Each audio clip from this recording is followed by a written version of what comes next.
Solutions, yay, and Dean Judy Karshmer, Dean of the Edson College of Nursing and Health Innovation. Thank you, guys. And very soon, this will be our new home, the new home for ASU Health. And this new home is already the product of hard work done by so many people who've helped us to get to this moment. The City of Phoenix, under the leadership of its past three mayors, Phil Gordon, Greg Stanton, and Kate Gallego, past and present, has been preparing a place for us for many years. Before there was an ASU Health, the city made a decision to invest its resources in the future of bioscience and healthcare. A lot has happened since then, including PBC 850 building just to our north here that ASU is a part of, but it was that vision and the city's commitment that started the momentum that brings us to today. From our perspective at ASU, it was city leaders and city voters who were forward-thinking and made wise choices in building partnerships and making these investments. Through their focused and disciplined approach, Phoenix has been preparing a place for ASU Health to do the work we're all poised and prepared to do. And it was action from the state that unlocked all of the potential. 3 years ago, this May, under the leadership of Governor Katie Hobbs, the Arizona Board of Regents gave its 3 universities an assignment as part of an initiative it called Arizona Healthy Tomorrow. That call for action led our president, President Michael Crow, to create ASU Health. Not just a medical school, an entire healthcare ecosystem for research, for education, for workforce development, producing better outcomes for the people of Arizona, and creating an economic engine for the region. It's the professional opportunity of a lifetime for me, honestly, and for so many of us here at ASU, to bring our experience, our expertise, our commitment to make all of this happen. So if you're here today as part of ASU Health, and if you're able, if you would please stand up. Come on, guys. Just thank you. Thank you. Thank you for your leadership and for making this happen. And if you're standing, if you would please join me in thanking the governor, the mayor, the city council members, in being our partners in this initiative and for the opportunity to transform the health and vitality of our city and our state for generations to come. Thanks. So thank you, Mayor Gallego. Can't thank you enough. Thank you, Governor Hobbs. We would not be here today without your support. So let me take just another couple of minutes to give you a sense for what that support means and what you'll find inside the headquarters once it's complete. I'll start with the John Shufeld School of Medicine and Medical Engineering. The name of the school actually says more than you may realize. It's a school that will produce physician engineers. We're graduates in the same 4 years that people generally earn an MD. We'll earn both an MD and an MS in medical engineering. And this is because we understand that in order to provide excellent clinical care and devise solutions for the challenges we all face in healthcare, the next generation of doctors will need to master not only clinical medicine, but also the principles of technology, AI, and engineering. And in doing so, we hope to produce people like Dr. John Shufeld, our new med school's founding benefactor, an ASU alum, a visionary, and a real problem solver who truly believes in lifelong learning and entrepreneurial engagement. John has created company after company after company to help bridge gaps and address disparities in healthcare, earning multiple degrees along the way, not only his MD, but an MBA from ASU, a JD from ASU, and not to mention just a couple. We want graduates from the Shufeld School, and this is a tall order, to model his commitment to service, his embrace of technology, and his entrepreneurial mindset. So that's what we all mean when we say we want to produce more John Shufelds. He's heard me say that now twice in a week. So, the second new school in ASU Health's headquarters is the School of Technology for Public Health. The School of Technology for Public Health combines traditional public health principles and values with, again, engineering, data science, and design focused on scalable, tech-enabled solutions. The school will also provide systems-level education with hands-on experience, preparing students to design, implement, and scale solutions that improve health outcomes for entire populations and communities, not just one patient at a time. As I mentioned earlier, these two schools will join our excellent existing ASU health schools and colleges who already operate in downtown Phoenix, the Edson College of Nursing and Health Innovation, and the College of Health Solutions. As we all know, nurses are the backbone of the healthcare system, and Arizona simply needs more of them. That's what we'll do at the Edson College of Nursing and Health Innovation. We'll produce them, and not only that, we'll find ways to use AI and technology to provide more care, more nursing care to more people. And the College of Health Solutions, which, for example, leads our Food as Medicine initiative, as well as producing skilled professionals who will address challenges facing our populations to stay healthy, not only improving their health, but managing chronic disease, working in clinical spaces, labs, folks like dietitians, occupational therapists, personal trainers, counselors, and so many other areas of expertise. So all of this and more will live on or adjacent to this site, adding to the expertise of ASU Health and contributing to both health workforce of the future and the impact we hope to make every day as we work together to improve health outcomes. The Health Observatory, also a new entity for ASU Health, led by Dr. Dave Engelthaler. Also a new part of ASU Health, the School of Social Work, and I know we have the Dean of the Watts College of Public Service and Community Solutions here, Dean Cynthia Leitz, also contributing to ASU Health, and so many others. In fact, ASU Health will tap into virtually every corner of ASU and deep into the community for contributions and partnerships in order to achieve the impact we envision. So welcome to the future of health. It's all going to happen right here because of you and because of our collaborative efforts, collective and collaborative efforts, and because of your commitment to making a difference in the community where we all live and work and where we serve. So thank you very much for being here. Mayor of Phoenix since 2019 and a city council member before that since 2014, it is our pleasure to welcome Phoenix Mayor Kate Gallego. Good morning. In Phoenix, we don't wait for the future, we build it.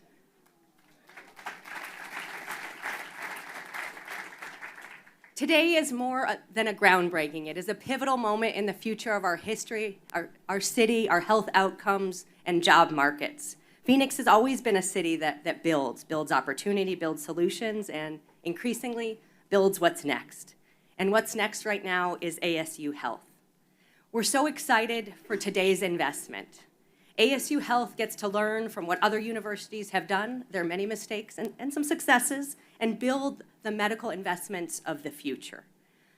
Our peer cities wish they could have a School of Technology for Public Health, a Health Solutions College, the nation's top school for nursing health innovation. We all needed the observatory in 2020. This moment is a result of bold vision and extraordinary leadership. I'm so glad to be joined today by my colleagues on the City Council, Vice Mayor Hodge Washington, Council members Ann O'Brien, Laura Pastor, Waring, and Kevin Robinson.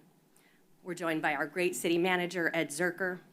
A huge thank you to people at every level of government, including our governor, Katie Hobbs, who shares this priority with us.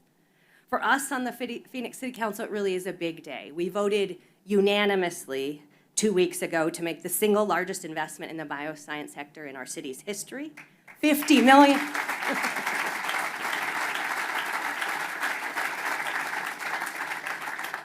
For us, this is a $50 million investment. I think I get to do this once as mayor, and I'm so glad that today's the day.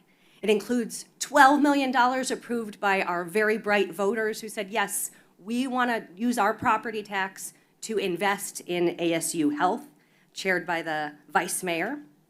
And then just last month, we invested a new $38 million from the city's sports facility, bioscience, and tourism fund over 10 years. A huge thank you to Dr. Crow, who has been an incredible partner for us, Arizona's GEM, our #1 university for innovation, is a force in solving the biggest problems and helping us be ahead of what's coming. We've done very well in Phoenix with understanding where this economy is going and making the investments we need, and today is absolutely a day where we move forward with that agenda. ASU Health is a model for the future of medicine. Dr. Crow and I have been talking about this for years. How do we take what we're already good at, our great medical technology, semiconductors, but not rest? Where is the future going, and how can we be ready? And we are so excited to be able to make this investment to educate, innovate, scale, and serve. We have so many partners, and we're so thankful to the generosity and forward-thinking philanthropy of Dr. Schufelt. Thank you. You share so many of our values, including support for our first responders, women's health care, and caring, as well as investing in entrepreneurs. We're an entrepreneurial city, and we can't rest with our success. We're excited about the dual degrees and how the MD in engineering at the medical school will help us move forward, as well as the incredible degrees from nursing to translational health research. A huge thank you to Dr. Gabriel for your leadership. It is a pinch me moment for me too today.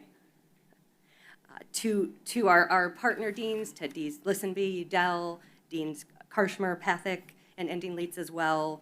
Thank you. We love talking with you, how you can help us address so many of the solution or the challenges we face as a community, and how you're so solution forward. Other mayors would be lucky to have this kind of great partnership and just incredible resources. We have world-class professionals, and you're willing to consult with us on challenges that the city faces. So thank you. It really means so much. This is so much more than a traditional academic program where engineering meets medicine, where data becomes diagnosis, and where innovation moves at the speed of need. It is our next major economic and public health engine. As part of our agreement between ASU and the city, we're going to be able to address some of our priorities as a city council, including public safety and first responder health. We are joined by our fire chief, Mike Duran, as well as Brian Willingham from Local 493, who represents our firefighters. More than 130 of our firefighters in fairly recent times have had occupational cancer diagnoses. We've lost too many of our team. ASU is going to help us address that, and thank you for your leadership and partnership. I think this could be a national model that'll save firefighter lives far beyond Arizona.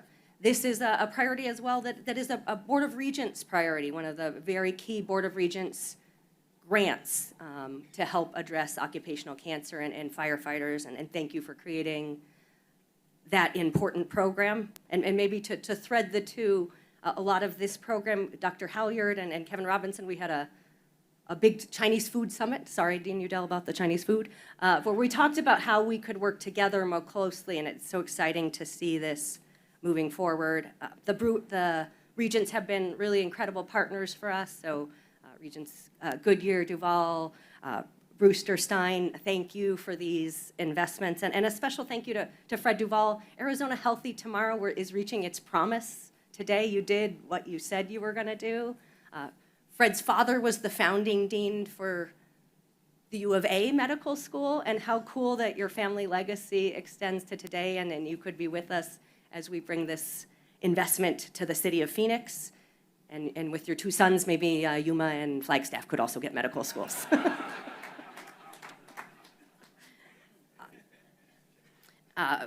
Among the other areas where ASU Health will help us is women's care. Councilman O'Brien, Councilman Pastor, and I have talked about women's health care needs some disrupting. And we are very excited to see how health innovation and our nurses, my sense is they got a lot of solutions that we got to bring to market, and that we will be able to do that, as well as new medical devices. From maternal health to menopause, they haven't got the right amount of attention.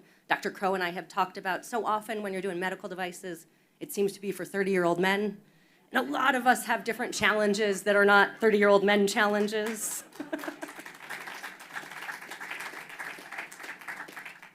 So we're ready to take that on, and we think, in addition to making life better and healthier for our residents, that we'll also be creating the companies of the future and great jobs in our community. So a huge thank you. We have the team from Arizona FemTech, which is trying to help women-focused businesses and technology us be a leader in this area, including Mitzi Crockover, who is with us. And we're helping founders get from funding to really delivery. So a lot of cool things happening here. This type of agreement between a city and a university with focuses such as women's health is a first of a kind, but I'm guessing it won't be the last if it's as successful as I guess it will be. I want to thank our partners at the state legislature as well for your support and work together. This really is an Arizona win, and we're so thank you, including there's some Democrats who are very involved in the funding that lets us move forward here today. We're excited about the building as well. You know, as a mayor, you care about your downtown, and the vice mayor and I represent this area and want gorgeous architecture and a sustainable first-in-class high-tech building where it will make sense for the connectivity we need for AI. So thank you to DFDG and the team at McCarthy. We're so excited you are on the case for us. We're looking forward to making sure that we build on the excellence already happening in downtown Phoenix, from nationally recognized programs at the Sandra Day O'Connor College of Law, advancing health, law, and policy, to the incredible ecosystem with the Phoenix Bioscience Core, Wexford, and more. We're going to move discovery from lab to life. Imagine the future taking shape. A student learns to code and diagnose in the same classroom. A startup can move from concept to clinical application within blocks. A patient benefits from precision medicine powered by engineering. Phoenix is a city that commits fully to building the workforce, infrastructure, and partnerships that make it all possible. We're already the #1 city for startups and one of the fastest growing bioinnovation hubs in the country, but we are not resting. With ASU Health, we're accelerating that momentum, training the professionals of the future, advancing discovery, and ensuring that we deliver innovation for every resident, particularly those who are most vulnerable. Thank you to everyone who's involved in today's extraordinary milestone. Vice Mayor of Phoenix and City Council member in whose district the ASU Health headquarters will be, Keisha Hodge Washington.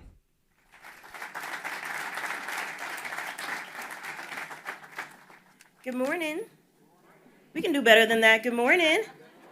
That's much better. We are here to celebrate, and we should have the right attitude. So I'm grateful to start us off with that. Good morning. It's my honor to be here with each and every one of you today. As mentioned, I am Vice Mayor Keisha Hodge Washington, and I have the honor and privilege of representing District 8, where we are right now. And it's especially meaningful for me because this project is right here in our district. It is on the Phoenix Bioscience Core campus, which is not only a point of pride for the city of Phoenix, but it's a point of pride for our state. And I think it's a point of pride also for our nation. I have the opportunity to speak with other elected officials, especially I went to NLC a few weeks ago, and many of them are grappling with exactly what we are solving here. They're trying to figure out how to deal with the health disparities in their community, and I'm like, just look at us, we are doing it. So I am especially proud to have led the efforts around the 2023 Go Bond program, which helped make this possible. It is a project, as the mayor mentioned, that our voters had in, this is the kind of projects our voters had in mind when they made that investment. And I want to thank them again for their overwhelming support. We would not be able to do this without the voters of Phoenix. Today, for me, is also more than just a building. It is about building a stronger, healthier future for the people we serve.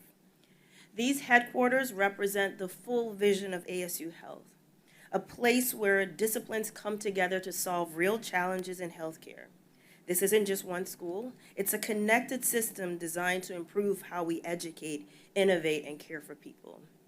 More than 20 years ago, I was a student at ASU at the Sandra Day O'Connor College of Law, and I took public health law. And this is exactly the type of program we envisioned. So as a proud Sun Devil, I know that ASU excels in every aspect of education, and I am confident that ASU Health will exceed our expectations and our metrics of success. This facility, as you've heard, will be home to the John Shufeld School of Medicine and Advanced Medical Engineering, the School of Technology for Public Health, the Edson College of Nursing and Health Innovation, and the College of Health Solutions. Each of these play a critical role.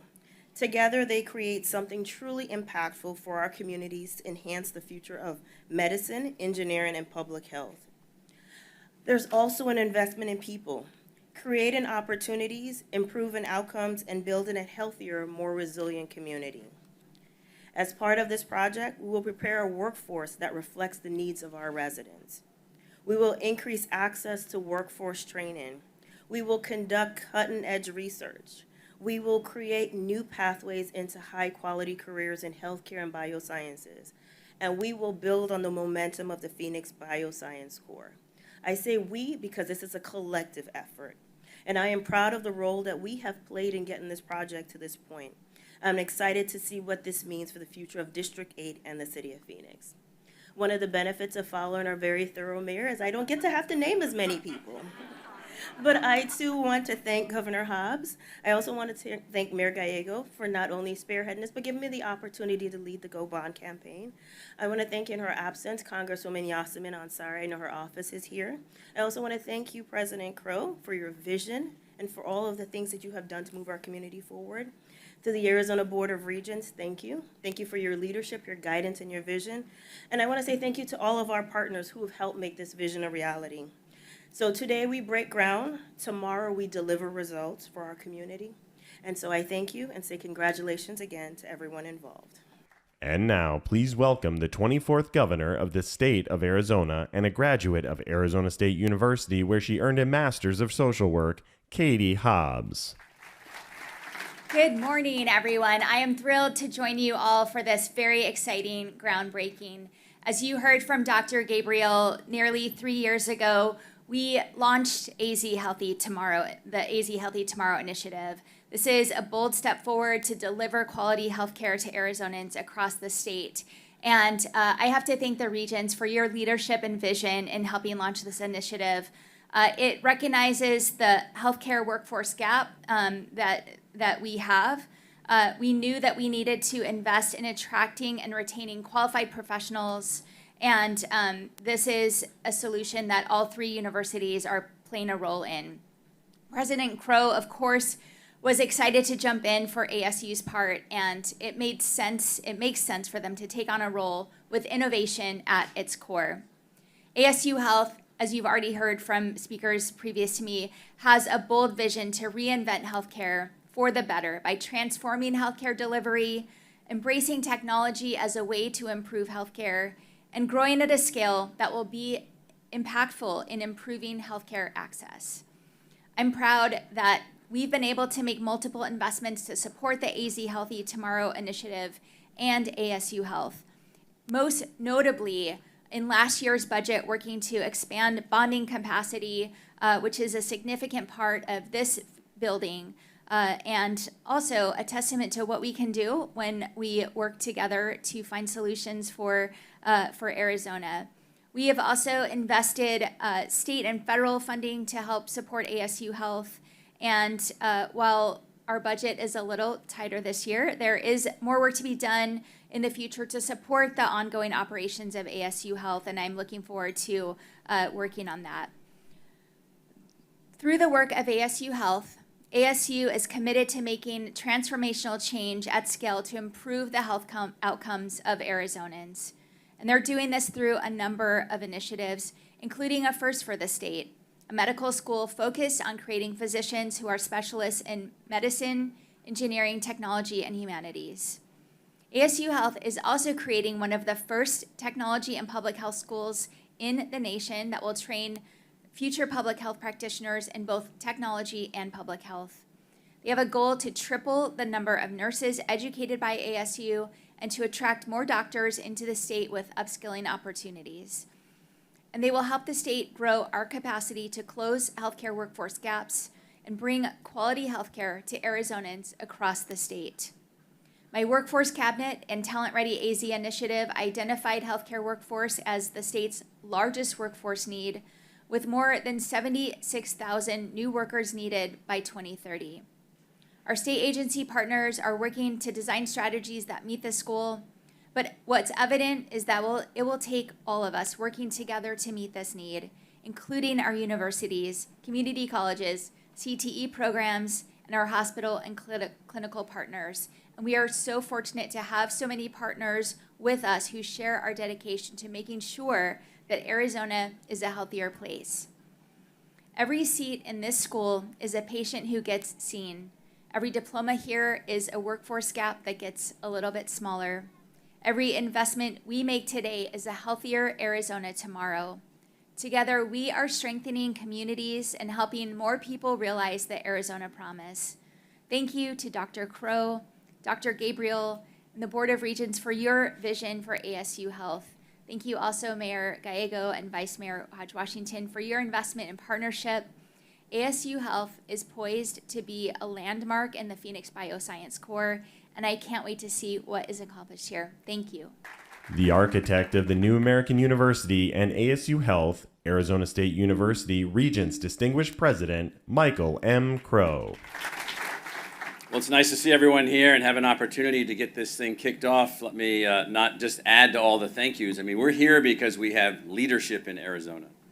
We have leadership at the state level, leadership at the city. There's legislators who are here that helped the speed bonds, the city council, the vice mayor, others, the board of regents who gave us a charge. It really is us responding to what the people's elected leaders ask us to do. And here's what they say. We're not satisfied with where Arizona is. We're not satisfied with the health outcomes in Arizona. We're not satisfied with how we're helping all of the people of Arizona to move their life forward. And we need you, the people over there at the university, with your pointy heads and your strange-looking ways that you do things and all these privileges that we give you over there at that school. We need you to step up. We need you to do what your assignment is, which is to think about the future. The mayor mentioned future, future, future. Our job is that we at the university are at the edge of the future. We're not the only ones there, but we have a principal job. We're producing the latest, best, state-of-the-art graduates in hundreds and hundreds of subjects. We're producing master learners who have the ability to go forward to make things happen. We're supposed to sit back and assess what can we do better. And here's an area where we haven't done as well as we need to have done. And this is healthcare. At most schools, UCLA, they have a thing called UCLA Health. It's a fantastic, unbelievable Ronald Reagan hospital with clinics all over Southern California. It's an unbelievable research institution. It's achieving unbelievable things. The same with UC San Diego, the same with UC San Francisco, the same with maybe 50 or 60 or 70 other centers like that called something, something health. We decided not to follow that route at all. And I want to make sure at this meeting that everybody understands what we're doing. We're calling it ASU Health because that's the objective, not a thing. It's a very, very different model. The state already has two great campuses of a state-supported medical school at the University of Arizona, one of which is just down the street.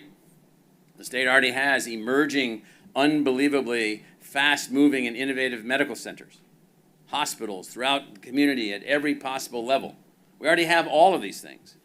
All of those things are necessary but insufficient. Here's the problem. We live in a country that is wealthy beyond everything you can possibly imagine. The per capita average income, per capita GDP, gross domestic product, you take the power of the American economy and divide it by the number of people living here, and it's almost $90,000. On the planet, it's around $10,000. Now, you would think with that wealth spread out across the entire population, we would have the most unbelievably effective healthcare system that human beings have ever wrought. Au contraire, as they say. Here's what we have. We're spending 2.5 times, almost 2.5 times per capita the money on healthcare as any other country in the world, and our results are not in the top 25. I come from a family with many, many metabolic disease issues. And the drugs for some of these disease issues, at least until recently, were costing $1,600 a month. Well, only about 3% of the population can afford $1,600 a month with their cash, and only certain insurance companies, only about 10% of the insurance companies were covering these costs. And so here we have this fantastic discovery, these new drugs that unfortunately will drive you into bankruptcy. And so what we have is a system that costs so much that it's lost control with poor results. This is really hard for Americans to understand. People think we have these poor results because, well, some people don't live right. We have these poor results because a lot of people are stupid. Oh, if only we could fix those things. You can fix what people understand. You can educate people to help make better choices. We do not produce the kinds of people and the kinds of results that we need to have a truly impactful outcome on health outcomes. Now, narrow those health outcomes down to the United States. I heard something just the other day on the news. It literally, I don't know, I was like shaking. I was so upset. They said, well, the American economy is going to be saved by healthcare. There's going to be more jobs in healthcare, and that's how we're going to keep the economy moving forward. I hope not. I hope that the American economy is not going to be saved by healthcare. We need jobs of people making things and people creating things and people advancing learning and advancing creativity and making all these things happen. And then we need to take care of them and their family in a healthy way at the lowest possible cost. So, short story, about 15 years ago, the editor of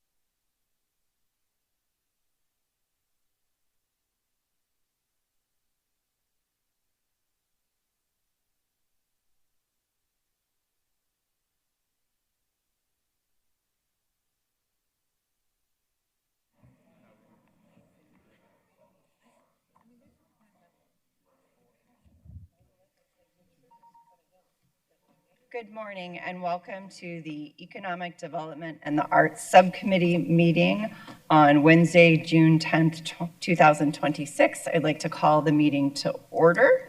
If we could have our city attorney, David Benton, please explain public comment. Madam Chair, members of the subcommittee, during citizen comment, members of the public may address the subcommittee for up to 3 minutes on issues of interest or concern to them. The issues being addressed, however, must be subject matters that fall within the jurisdiction of the council and the subcommittee. The open meeting law permits subcommittee members to listen to the comments, but prohibits members from discussing or acting on matters presented. Thank you, Madam Chair. Thank you so much. Next, we'll go to our interpreter, Elsie Duarte, to allow herself to introduce herself. Thank you, Madam Chair O'Brien. As stated, my name is Elsie Duarte, and I will be providing Spanish interpretation during today's subcommittee session. I will now take a moment to address our Spanish-speaking audience. Buenos días, mi nombre es Elsie Duarte. Estaré interpretándole a nuestra audiencia de habla hispana durante esta sesión del Subcomité de Desarrollo Económico y Artes. Para escuchar la reunión en español presencialmente, favor de pasar por unos audífonos ubicados a la entrada de la sala de cámaras. Las personas registradas para hacer un comentario público sepan que podrán hablar libremente sin interrupciones durante el tiempo disponible. Sus comentarios serán interpretados al momento que usted termine de hablar. Gracias. Thank you, Madam Chair. Thank you so much, Elsie. Do we have any call to the public this morning? Okay, then agenda item 1 is approval of the minutes. Do I have a motion to approve? I move item number 1. We have a motion and a second. All those in favor, please say aye. Aye. And aye. Any opposed? Hearing none, the motion passes unanimously. Items 2 and 3 are on consent, so unless there are questions or the need for information, I would take a motion to approve items 2 and 3. I move item 2 and 3. We have a motion and a second. All those in favor, please say aye. Aye. Aye. Any nays? Hearing none, the motion passes unanimously. So our item number 4 on the agenda is our report on art and private development research and ordinance framework. And so if we could have our Deputy City Manager, Frank McCune, and our Interim Arts and Culture Director, Carrie Brown, join us. And I will turn it over to Frank to introduce the item. Good morning. Good morning, Chairman O'Brien, members of the subcommittee. We're excited to be here today to share with you an update on art in private development for Phoenix. I'm joined today by Carrie Brown, Interim Arts and Culture Director, who will lead us through the presentation. Carrie?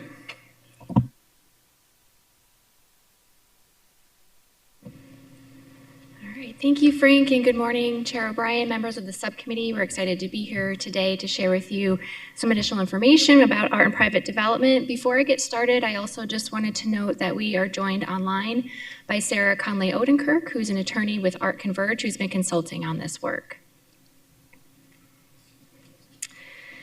Over the past several months, at the direction of the subcommittee, our office has been exploring strategies to expand art and private development, or AIPD, to strengthen the city's public art ecosystem and support high-quality growth. Today, I will provide an overview of our current AIPD approach, comparison of AIPD programs from other cities, a recap of some initial stakeholder feedback, and options to consider for AIPD expansion in Phoenix. As you already know, Phoenix has a robust public art program that dedicates 1% of capital improvement program budgets to public art. This has supported the commissioning of artworks that comprise of a substantial collection that spans a wide range of public spaces across the city, including parks, libraries, streetscapes, community centers, and transportation hubs. The program also has a well-established public-facing artist selection and project management process. Currently, Phoenix has a provision for AIPD that is voluntary and incentive-based. Developers who voluntarily install public art in new development can receive density or height bonuses under the Phoenix zoning ordinance. This has produced art in some high-profile projects downtown, including the project you see here by Antoinette Cawley at the 1001 building, which was completed in 2020. However, the current version of AIPD has had minimal impact across Phoenix's vast development landscape, particularly in the suburban corridors. As new development continues to advance in Phoenix, it makes sense to consider whether or how AIPD could be expanded to promote greater participation and more equitable geographic coverage across the city. The next few slides, I'll provide an overview of 7 comparative AIPD programs from Arizona and across the country. Philadelphia takes a tiered approach to their mandatory AIPD program that was established in 1959. Rather than applying a flat 1% to all projects regardless of size, Philadelphia reduces the percentage for construction costs above $20 million to 0.5% and above $40 million to 0.25%. This taper prevents the art obligation from becoming a disproportionate burden on very large developments while still capturing substantial public art investment. Projects that are under $1 million are required to contribute a 1% in lieu of payment to the Fund for Art and Civic Engagement. And in lieu of payment is a direct payment to the government agency instead of, or in lieu of, commissioning public art on site. And how those funds are used varies per program. Established in 2021, LA County's ordinance is the most significant recent development in AIPD programs. It covers a broad range of developments, including some residential development, with a valuation threshold of $5 million and a wide menu of compliance options allowing developers to satisfy the 1% requirement through commissioning public art on site, which could be integrated into the building design like you see here on this slide, conservation of existing public artwork, making it in lieu of payment, funding cultural facility or cultural programming, or a combination of these options. Additionally, there is a geographic requirement that imposes a 5-mile radius for the in lieu of payments to ensure that resources stay in the neighborhoods where development is occurring.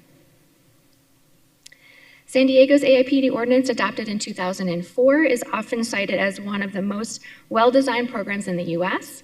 It combines a clear valuation threshold, a meaningful percentage requirement, flexible compliance structure, and a collaborative approach to working with developers. The ordinance is applicable to industrial and commercial development above $5 million, and the compliance approach allows developers to elect a full % for on-site public art, a 0.5% for in lieu of payment, or to maintain a portion of the premise as open and accessible for cultural use, which provides flexibility for developers. Adopted in 2010, Louisville's AIPD ordinance takes a slightly different approach to compliance options.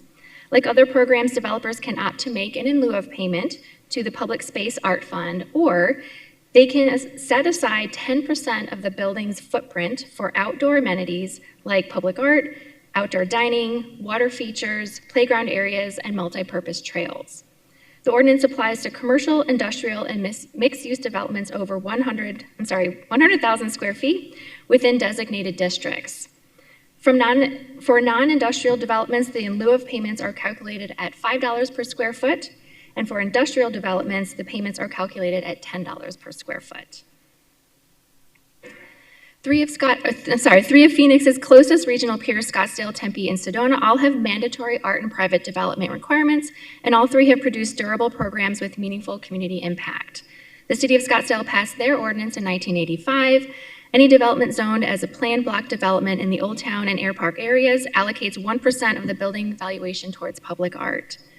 There are limited exceptions for interior tenant improvements, certain residential uses, and properties with special designations. The developer also has the option to make an in lieu of payment of 1% of the building valuation or any portion of the obligation not used for on-site public art, and that goes into the Cultural Trust Fund. The Scottsdale program offers many resources to developers, including early access to staff to review artwork opportunities, resources for artists, and maintenance planning. The City of Tempe AIPD ordinance passed in 1991 has been instrumental in adding nearly 100 public artworks to the city across the city.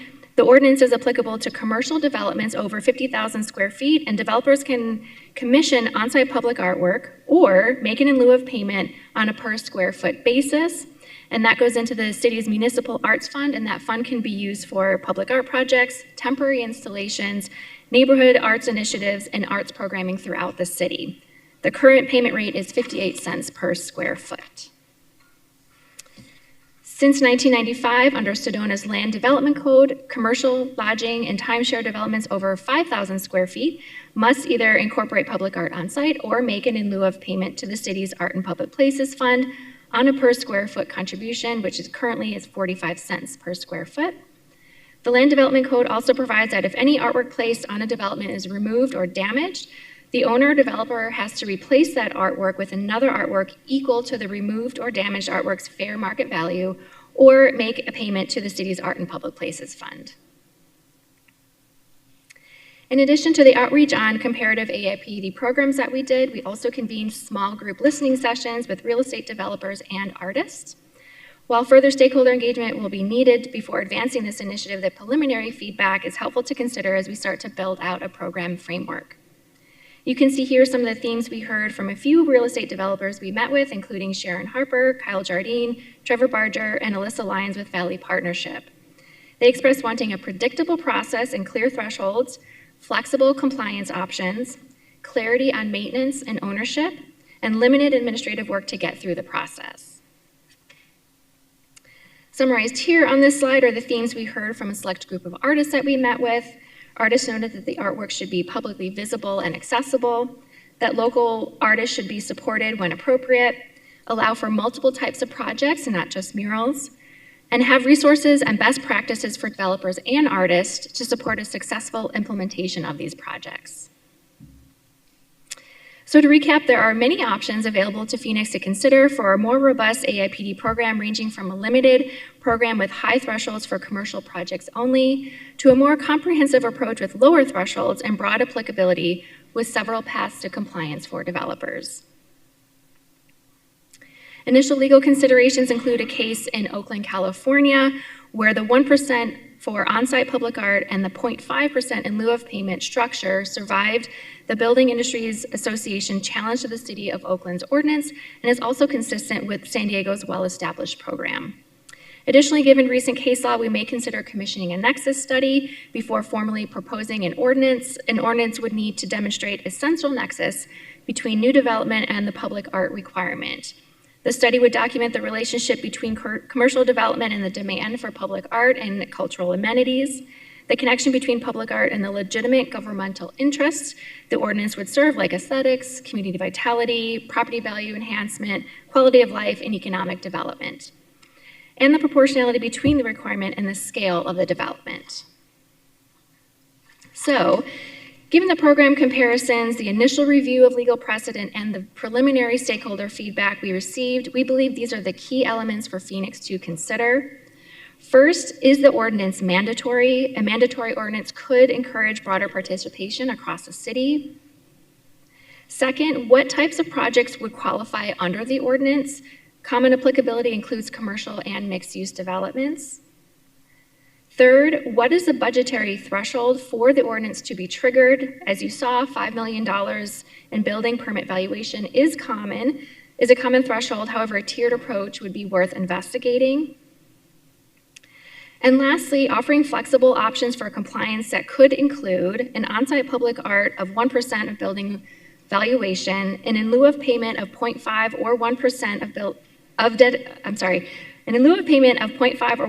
to a dedicated public art fund that could support existing art programs or cultural facilities, again within a limited geographic limit for the development site, or maintaining a portion of the development as open and accessible to cultural use. This option could help fill the gap for affordable studio and performing space that is desperately needed in Phoenix.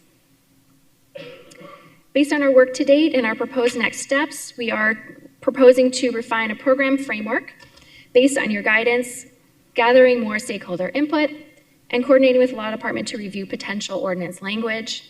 We'd also like to further study the key elements of the program, like project types, valuation thresholds, compliance options, and implementation. It will be very important to assess the internal processes and staffing requirements to ensure that whatever we decide on is a successful AIPD program. And with that, I'm happy to answer any questions you might have. Council members? Deb? Councilwoman Stark, I apologize for being so informal. Yeah, I'm sorry. Can we go back to the previous slide? So the in lieu payment, are you suggesting that we would have our own kind of trust fund like Scottsdale has? And that would be part of what we'd have to add if we wrote the ordinance? Yeah, Chair O'Brien, members of the subcommittee, Councilmember Stark, yes, that's exactly right. Thank you. Well, I think, Madam Chair, I think this is worth pursuing. I know this has been a passion for you, and it appears that several other cities have done it. I think as part of the research, we would probably want to talk to some of those cities to see what the feedback was from the development community, but I think it's worthy of at least pursuing and having our legal get involved as well. Thank you, Madam Chair. Thank you, Councilwoman Stark. Councilwoman Pastor. Hi.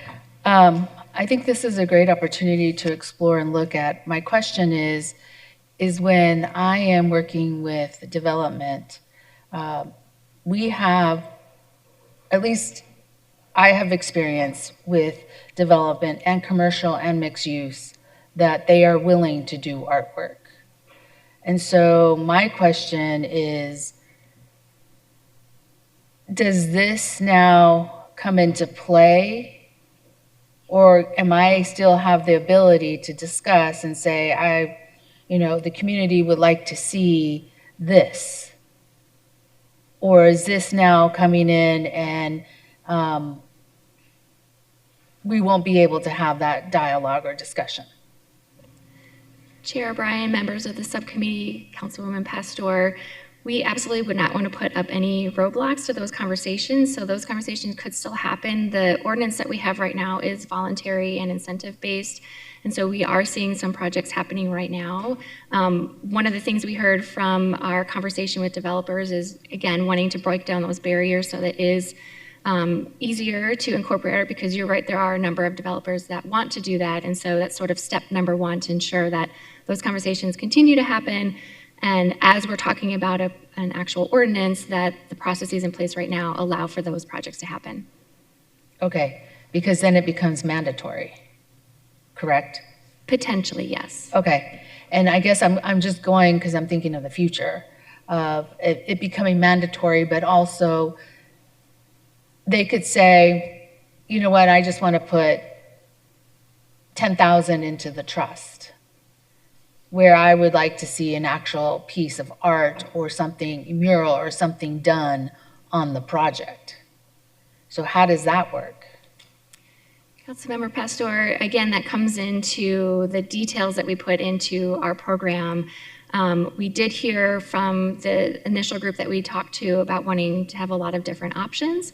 And one of them would be an on-site public art project or that in lieu of payment. So we'd have to sort of build our program to be responsive to what you're talking about and to the needs that we're hearing from the community. Okay. I'm just thinking, because I think it's I think it's good. I think we need something like this.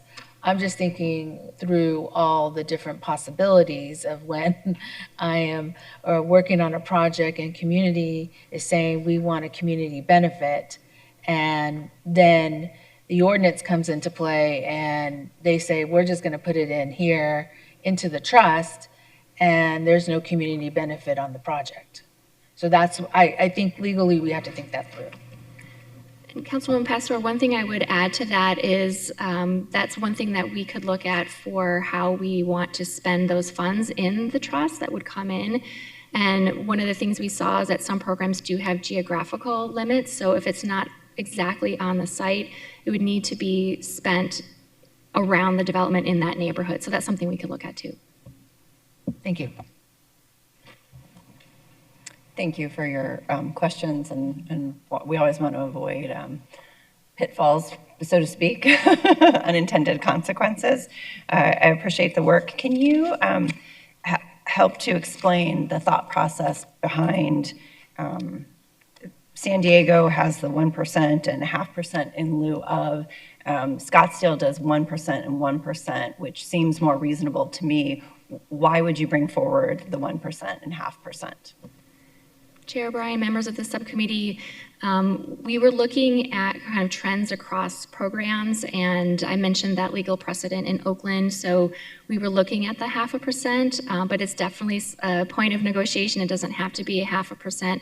I think what some programs do are to incentivize developers to do the in lieu of payment, also factoring in to do an on-site public art project, there are additional costs, which is where the 1% can be helpful. So example would be if you hired a consultant to manage your project, or if you're managing the project, you have some overhead as well. So that's where you see the difference in the percentage, but it's definitely a point to discuss for our program. It doesn't have to be that 0.5%. And so, and for areas that are, not in downtown or next to light rail, like District 1. This sounds great, except that it won't have the significant impact in some of our suburban areas where, an apartment complex isn't going to count, right? And so how do we incorporate those areas as well? One of the things that, concerns me is that art is equally important to our entire city, the culture, the making it feel like a place to be, not just downtown. So how do we bolster this so that the entire city can benefit from it? Chair O'Brien, that's a really great point. I think one way we could bolster that would be through the guidelines of how to spend out those in lieu of fees, and I think having those geographic limitations is really important. So if there isn't development happening in a particular community, it could be nearby to that development where we could implement a public art project or cultural programming or something of that nature.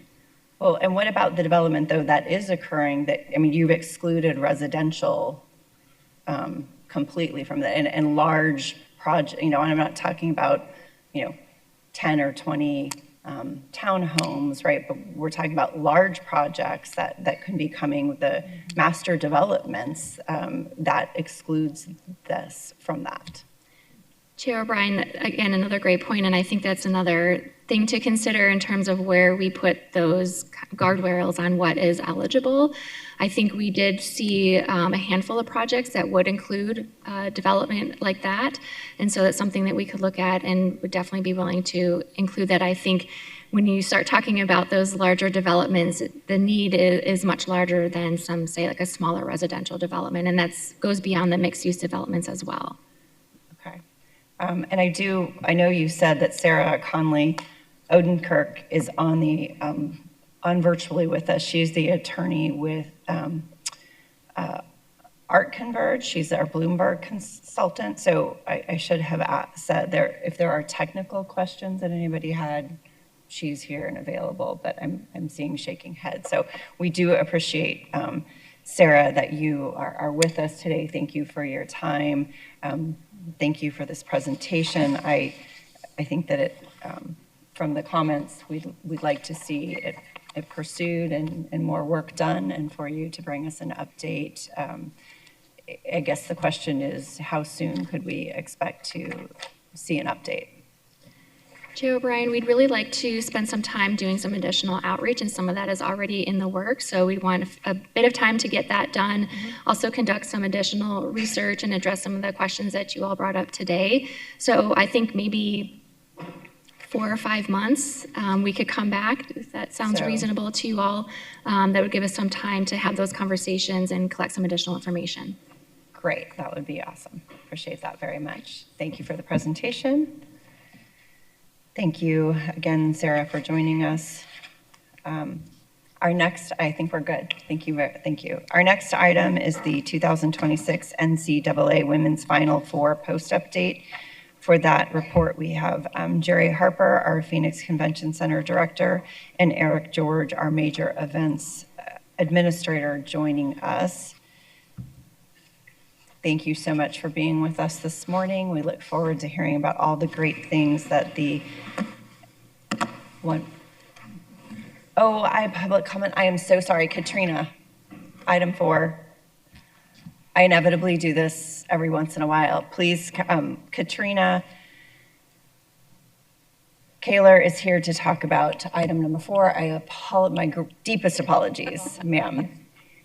Oh my goodness, committee chair, no apology necessary. Thank you, Committee Chair O'Brien and committee members for bringing forth this issue. And Councilwoman O'Brien, thank you very much for your attention to this initiative and attention to detail. And there are many details as it relates to art and private development. I also want to thank staff for their time. Hello, NCAA people. Speaking of time, it is time. We are the 5th largest nation. All of the investment in private investment in art to date has been voluntary. There is a warm environment to push forward on this, to make it more of a structured approach that makes it less ambiguous, makes the process clear, and makes the investment profound. The most of the investment to date has taken place in the greater downtown Phoenix area, central Phoenix area. And again, given the growth of our city is not just taking place in these areas, we warmly support the idea of a comprehensive approach throughout the city of Phoenix. The tiered approach is also recommended. The 1% in lieu payment also recommended. The expansion of inclusive development, much of this development, many of us know, is not just mixed use and not just in a geographic area.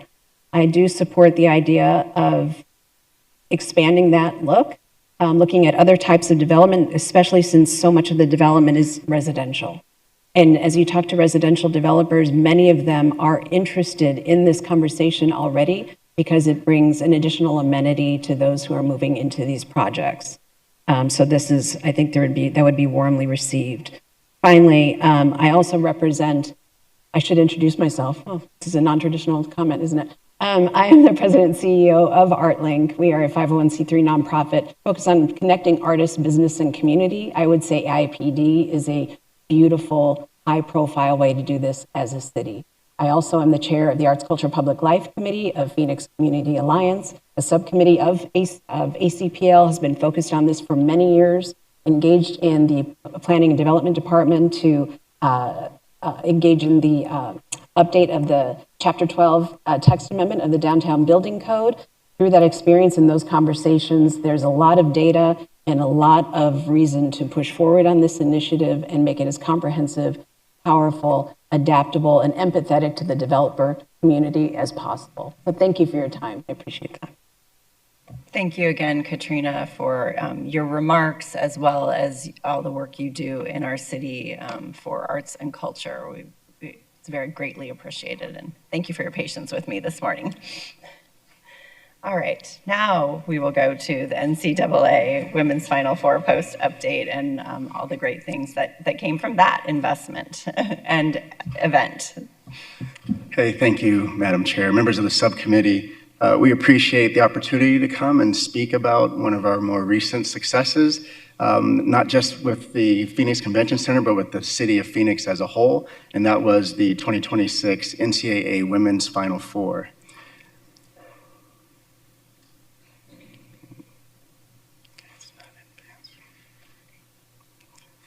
There we go. So one of the things that we like to do when we talk about these large events that take place in our city is when we do a recap, we try to find a way to immerse people in that overall experience. And this experience took place not just at the convention center, it was at Margaret T. Hance Park, it was all around the city. And we found that the best way to do that is through a video. So we'd like to show you that video right now. I see the world through my thrift store shades, rose-colored lenses and a fake gold frame.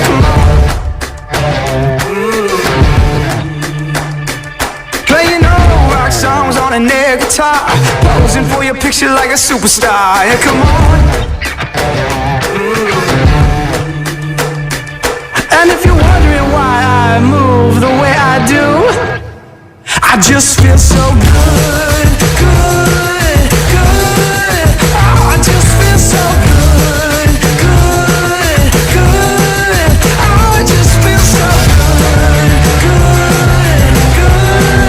Oh, I just feel so good, good, good. Oh, I just feel so good.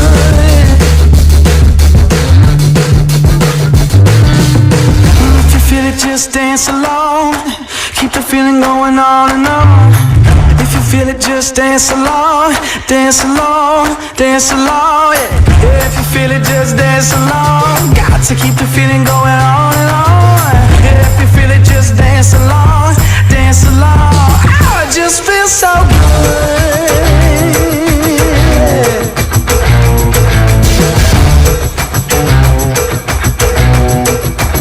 I just feel so good.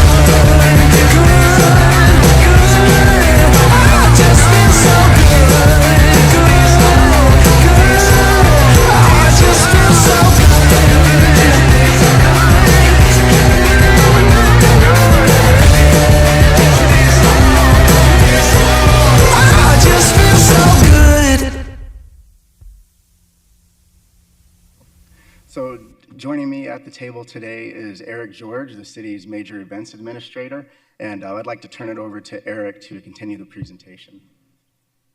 Thanks, Jerry. Madam Chair, members of the subcommittee, as you can see, it was a very exciting time during Women's Final Four weekend, the first time that Phoenix has hosted this wonderful event.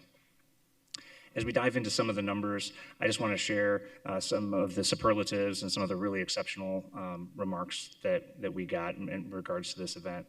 When it comes to national championship broadcast, there were nearly 10 million viewers. This was the third most watched Women's Final Four championship ever on the ESPN networks, up 15% year over year. The semifinal games, as you see, over 5 million viewers for each of them. The fourth and fifth most watched NCAA semifinals on the ESPN networks, up 47% for game one and 19% for game two year over year. The number of countries around the world that were distributed to was 227 territories. So this is taking place not just around the country, but also around the world. When it comes to attendance to our events, it was pretty remarkable as well. The semifinal games and national championship games were sold out. We had the highest total ever of credential media, as you see there, 1,280 that were here in Phoenix. 41 of 50 states and 7 countries were represented throughout the Final Four weekend. The full tournament attendance was the third most all time.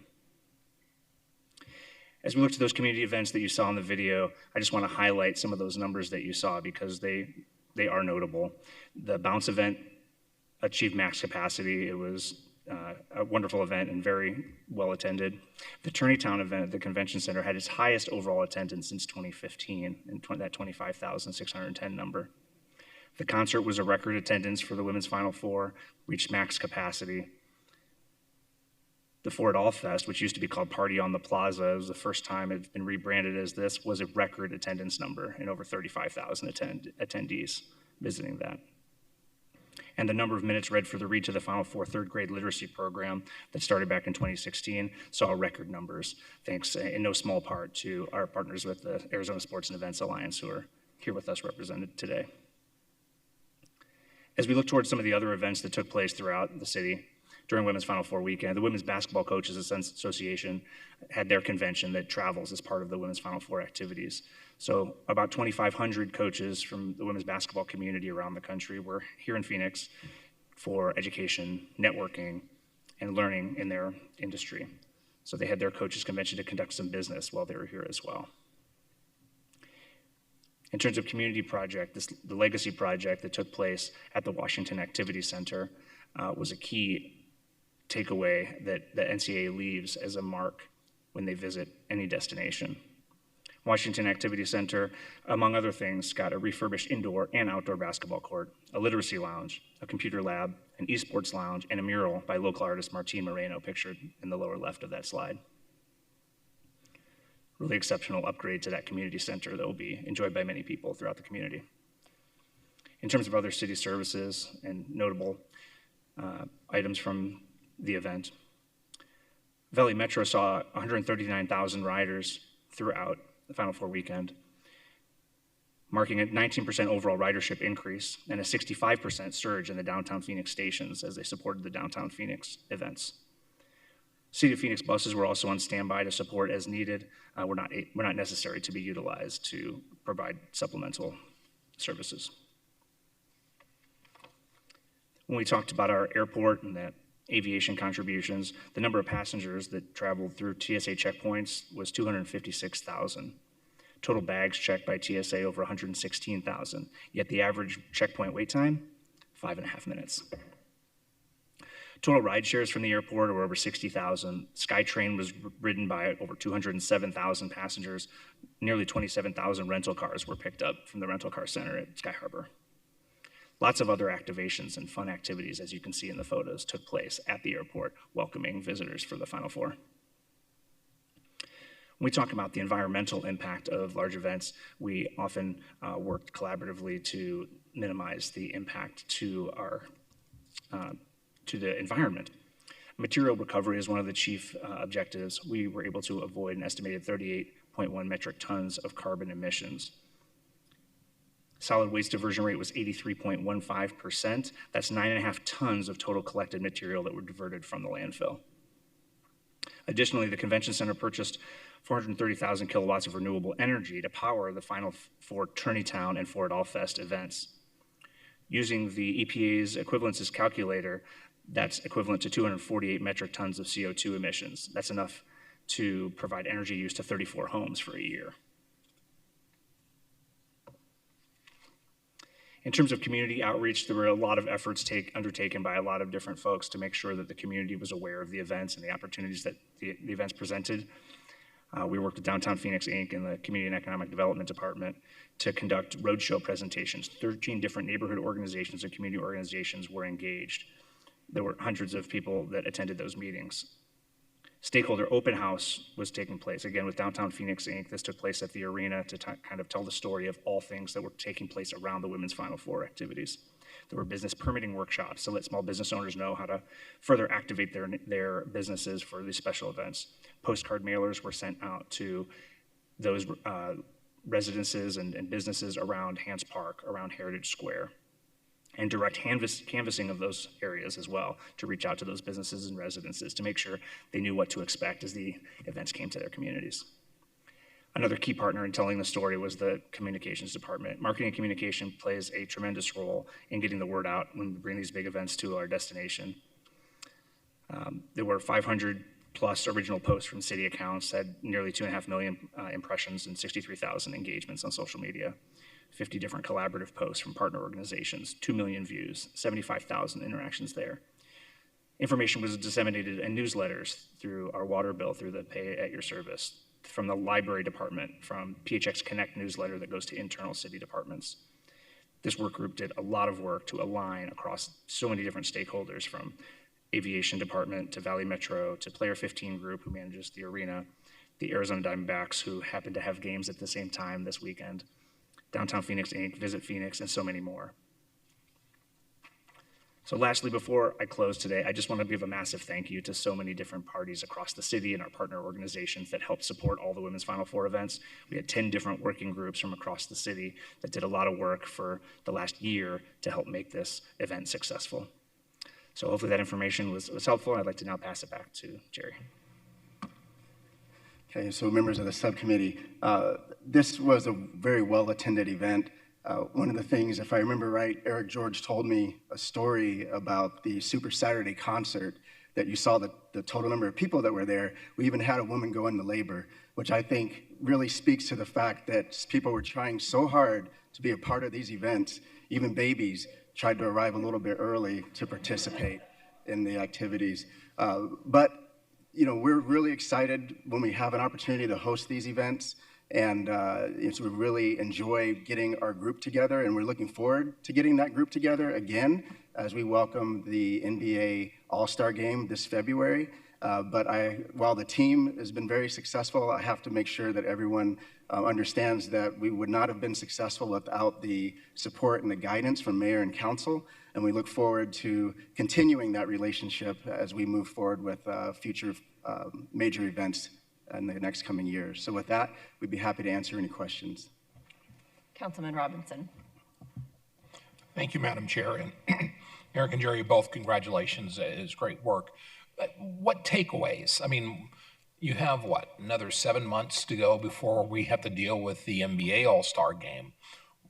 What things would you change, or are you going to change, that may have given you food for second thought or something along those lines? I'm just trying to figure out, I don't know how you can improve on what you've done is what I'm basically getting at, but what steps are you going to take just as a precaution, or again, I don't know. I'm just curious. Madam Chair, members of the subcommittee, Councilman Robinson, I think the biggest takeaway, honestly, is to continue to evaluate, to continue to look at the successes we have had, and to build on those. So I think we continue to work with the great partners we have with Visit Phoenix, with Downtown Phoenix Inc., with the Suns and Player 15 Group, to look at what was done with this and use this as a model, because having this downtown epicenter of basketball for Women's Final Four is only going to be magnified as the NBA All-Star comes in February, as Jerry mentioned.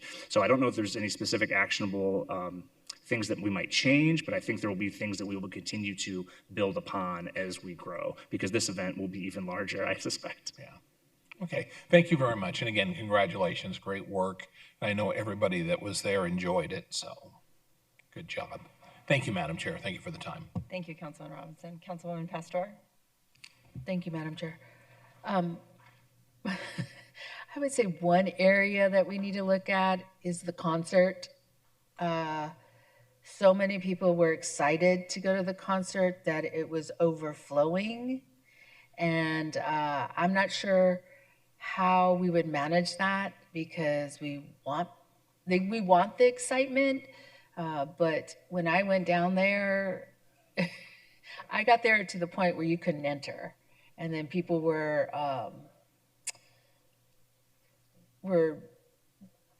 jumping the fence or pushing down whatever was there. And so it got to a point where it was like, it's a little chaotic, I better go. But it pushed me to downtown and to go to different establishments. But I think we have to look at that piece.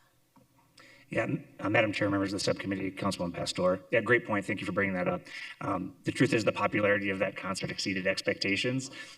Working with our partners with the NCAA, they actually intentionally decreased the capacity of what Hance Park could handle based on their expected attendance. This was a free event, so there was really no way to measure exactly how many people would attend, but we worked very closely with them, of course, to analyze what that might look like. Once we established the perimeter of what the footprint would look like and got the approved occupancy from the fire department, there were steps taken to monitor what ingress looked like so it could safely be adjusted and scaled back. Once we did reach capacity, of course, communication went out to let people know, and we did have to mobilize additional police response to the area to help control the crowds as people were trying to figure out, why am I not able to get in? Can I get in? Good problem to have, but yes, that's absolutely something we continue to monitor and want to make sure that everyone who wants to enjoy is able to do so and do so safely. Yeah, and other than, I mean, everything went off with excellent. Even the concert went off excellent. It was just very popular and people wanted to see. I just wanted to go down and experience and be downtown and experience the Final Four and the nightlife, which I did. I ended up doing. But I think that's one tweak I would do. And when you hear a concert's free and it's someone that you like, everybody shows up. And so I think it still was a success. So thank you. Thank you. Thank you, Councilwoman Pastor, for those remarks. Okay. All right. Councilwoman Stark was out of town. I was in town and attended the games. It was incredible. And so from what I got to experience, kudos, amazing job. And look forward to continuing to build on the successes that we have had and making them even bigger, and looking forward to see how we improve on the opportunities that are presented to ourselves. I think maybe this might be a lesson learned for other folks who come here, that don't underestimate the power of free events in Phoenix. The people will come. So I look forward to the game with men, the All-Star game coming in February. Is that right? Sorry, we got the right date. That will be another great event. But what I'm especially looking forward to, these numbers are fabulous, and our success, I think, we can't overstate it. But I look forward to when you come back with the economic impact of this event. It's a little too soon for that, but we will revisit this successful event when we have those numbers as well. So thank you both for being here and for your time today. Appreciate it. All right.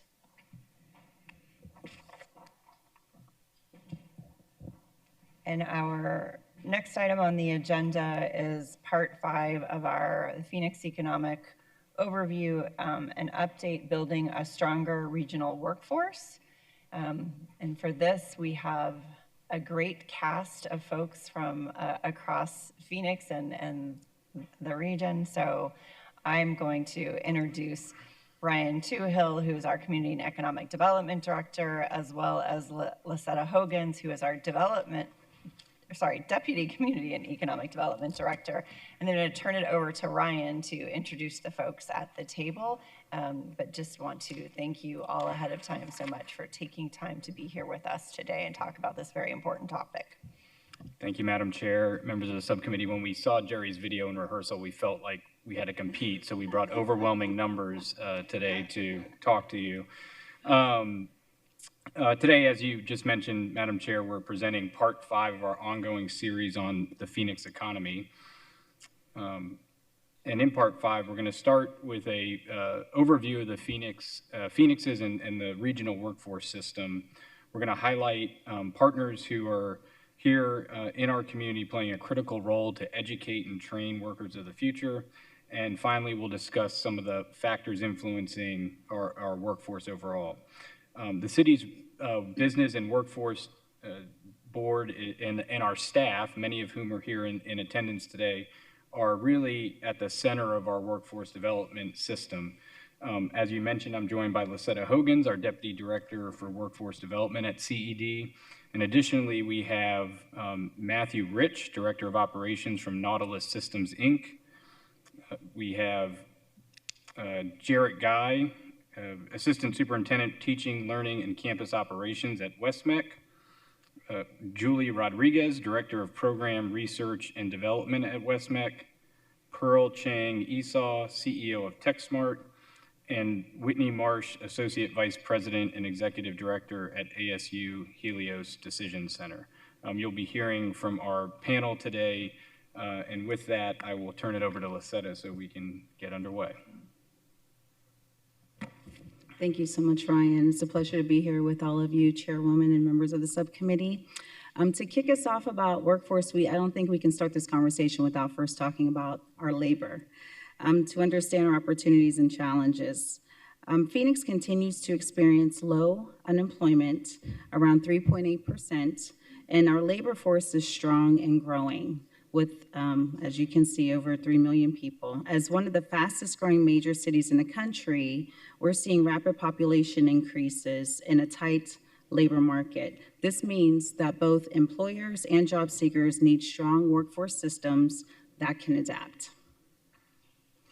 And just to kind of give you an overview of our hot jobs, our industry demand, as you can see, has shifted significantly over the past decade.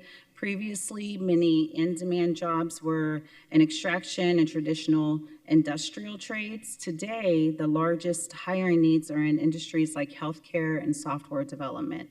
These changes highlight why we have to continually adjust training pathways and resources allocated to ensure residents are prepared and for the jobs of today and for tomorrow. So I'm going to give you a high-level overview of our Phoenix workforce system. This is really an illustration here of our system in Phoenix, which is a highly collaborative system, I like to say. Our workforce board provides strategic guidance and brings partners together really at the heart of what we do, connecting employers, colleges, school districts, nonprofits, and of course, our Arizona work providers. Our role is to align resources, streamline services, and build strong talent pipeline that reflects our industry needs. We meet residents where they are, and we'll talk a little bit about more of that later on in the presentation, and we love to support our employers in identifying, training, and hiring talent.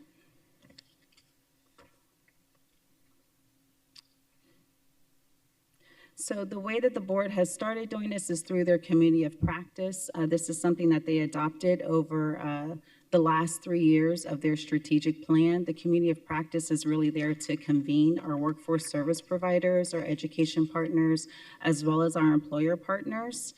We've had 10 events over this past year where we've been able to bring solutions towards the end of the event, over 400 attendees, and some of our topics have included artificial intelligence, skilled trade apprenticeships.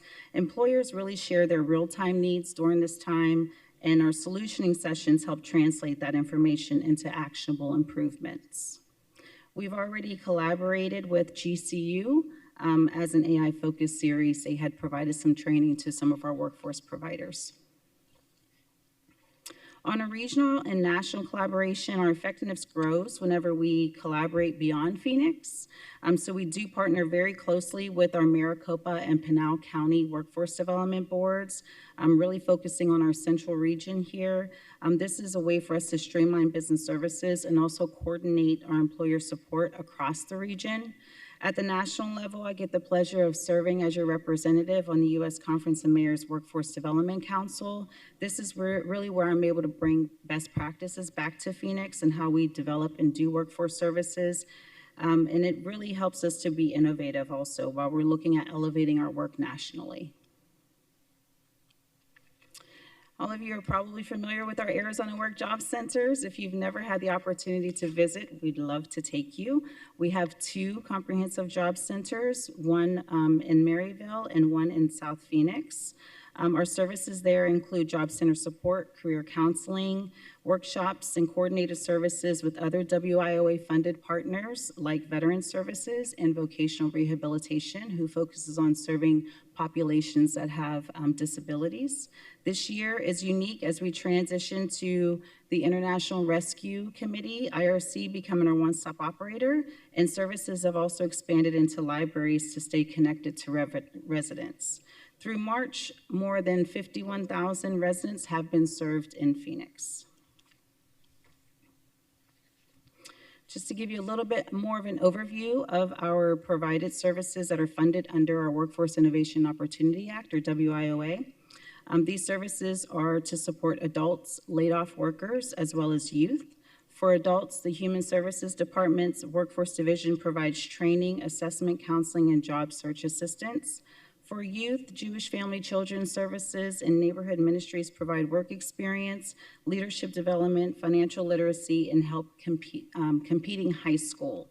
These programs are designed to help our job seekers in Phoenix and in-demand careers while helping employers find and retain talent. I would like to just acknowledge our friends that are here from Neighborhood Ministries in the audience that came here to support today.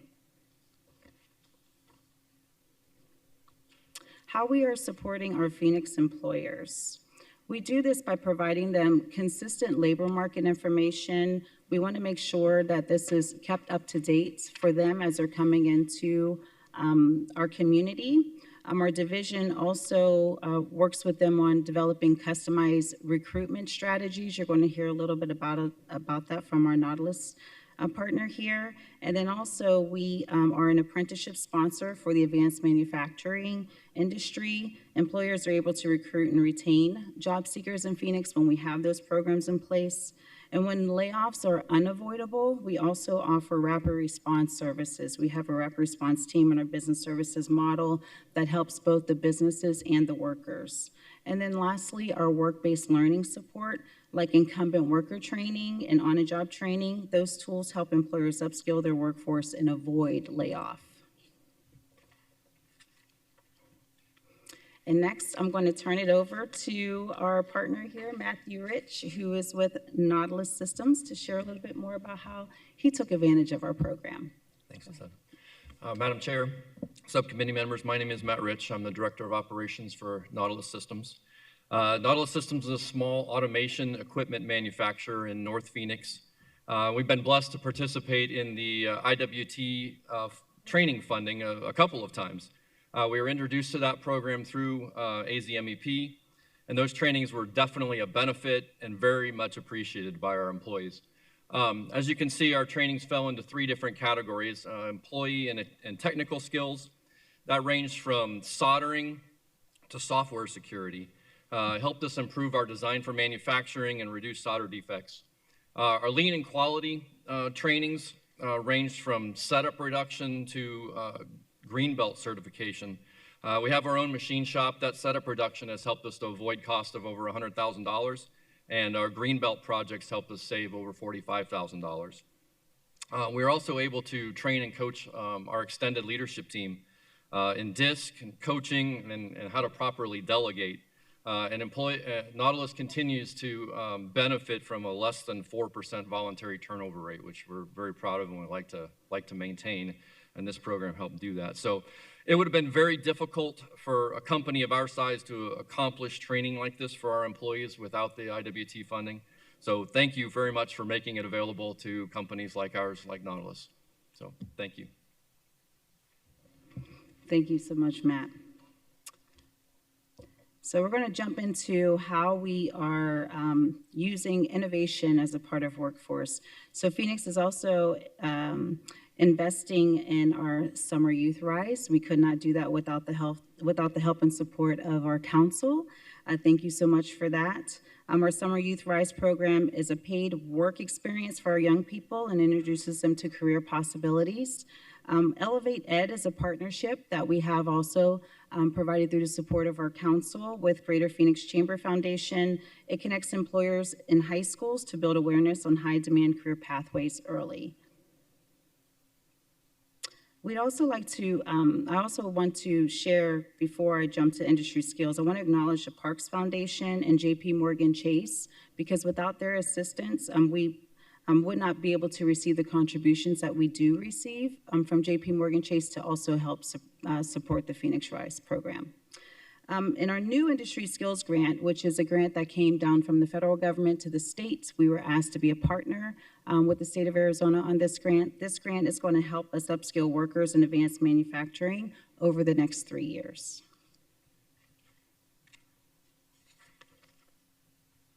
And everyone is pretty much familiar with our mobile career units. It was definitely successful innovation and being able to do that with the support of Bloomberg Philanthropies. We've had 45 events over this last fiscal year directly into neighborhoods, really allowing our close to 100 employers participating with their mobile units.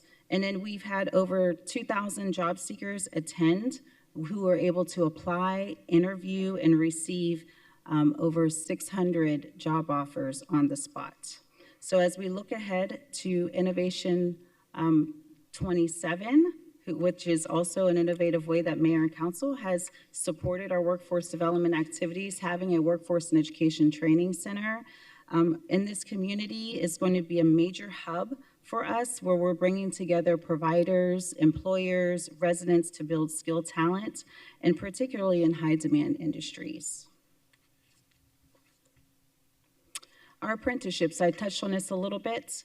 This is really something that we've been able to step into to help support our advanced manufacturing field, where we have partnered with TSMC and other employers, the Semi Foundation, and also NICA to help develop these. We've had 4 cohorts so far with the support of the Semi Foundation. Graduates are seeing a significant wage increase in gaining industry skill credentials. Our first cohort did graduate in December of last year. We currently have 44 apprentices in progress, and we're expanding into biomanufacturing with a partnership with GPEC, and where we'll hopefully have regional employers that are producing products like the GLP-1s. And next, I'm going to pass it over to our friends at WestMac. Good morning, Chair O'Brien, members of the subcommittee. Thank you for the opportunity to be here this morning, talk a little bit about WestMac and what we do and how we work with the City of Phoenix and others to grow pathways for students to be able to, after they finish high school, go right into those career pathways or post-secondary education with a very clear plan and direction of where they're going. So those that aren't familiar, WestMac, we are a career and technical education district. We're the CTED that supports all of Western Maricopa County. So currently, we support students through both our central campuses that where we have opportunities for larger programs that several different high schools and districts can attend and send students there for part of the day. And then we also support over 40,000 students through satellite CTE programs in all of our member districts that are part of WestMac. And so we are growing. Currently, we have 5 central campuses, and we're excited to open our 6th central campus, our second one in the City of Phoenix, at the end of July with students on that campus. That campus, which we would call our Southeast campus, is just north of Thomas on the 101. If you drive north on the 101 there on the west side, you can't miss it off the freeway there. That will be our largest campus, so we're opening with 6 programs next year, expanding our advanced manufacturing footprint as well as healthcare pathways, technology, and IT security, as well as welding and trade opportunities. So you see a sampling of the programs that we have throughout our campuses. We have over 36 different programs and pathways, and really our sole mission is to create economic independence for our students once they leave us and be contributing members of the community. City of Phoenix and the economic development team have been a tremendous partner in helping us connect with those industry partners that we work with. Our industry partners are central to everything that we do, making sure that the pathways we're developing are meeting their needs. And so this is just a sampling of some of the many partners that hire our students, and we continue to stay connected with the City of Phoenix and all of our other cities that we work with to make sure we're providing those pathways for our students.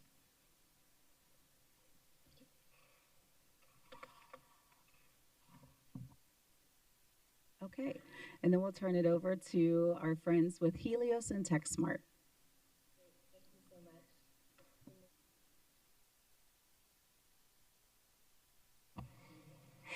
Good morning, Chair O'Brien, members of the subcommittee. Thank you so much for having us. I'm Pearl Esau, the founder and CEO of TechSmart Learning Fund, as well as a proud member of the City of Phoenix Workforce Board. And as you've been hearing this morning with the demand of the high demand jobs that are growing in Phoenix, which I know, Councilwoman O'Brien, you've had a special role in overseeing with some of the semiconductor jobs up in Deer Valley with TSMC. Right now, we have the great challenge of having some of our industries having a faster job growth than we're providing talent. So TechSmart is standing up in that space. We are a private-public partnership that was founded back in October of 2025.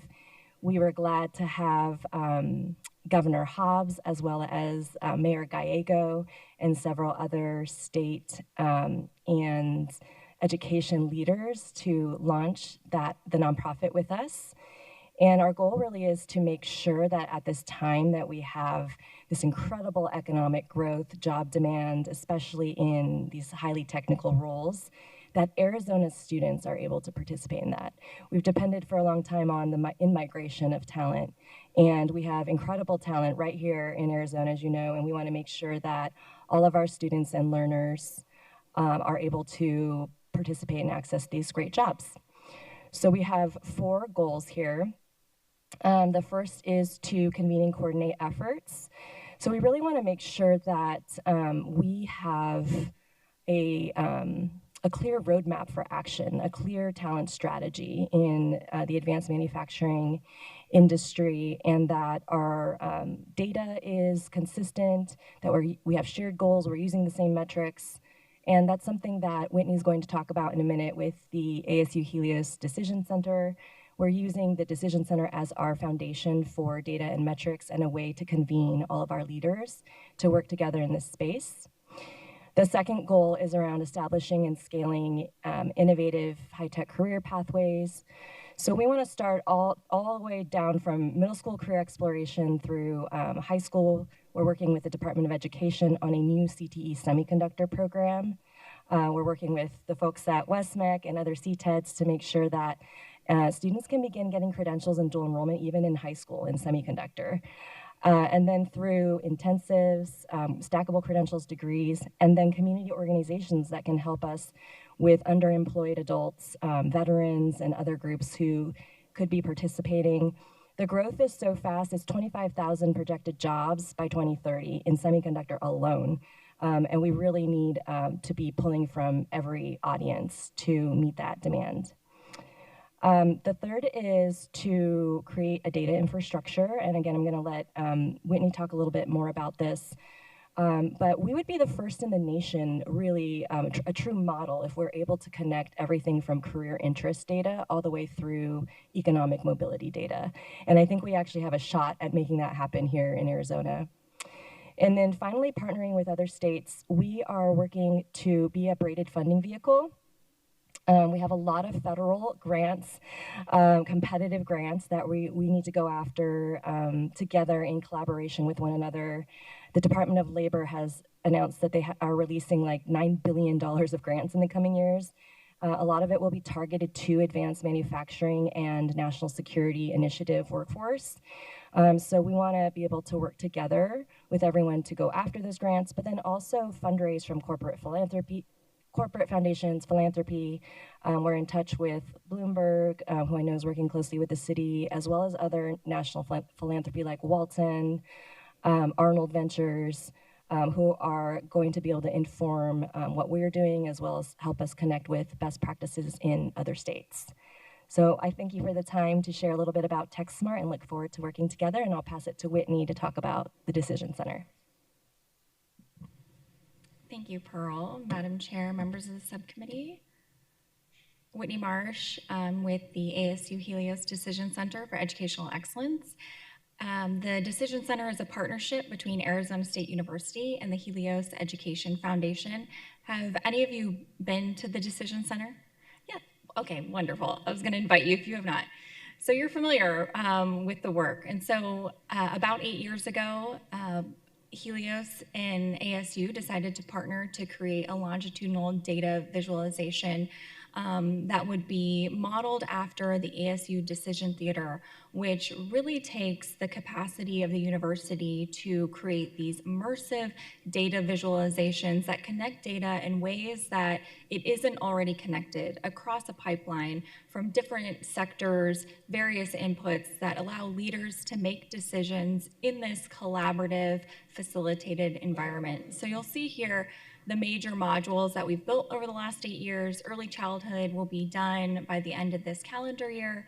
But the point being that we are partnering with the Arizona Department of Education, with school districts, with Office of Economic Opportunity, Pipeline Connect, various state agencies and groups, but also directly with school districts themselves, having data sharing agreements with more than 60 school districts across the state so that they can see how their students are doing once they leave them and where they're coming from and with what they're coming with.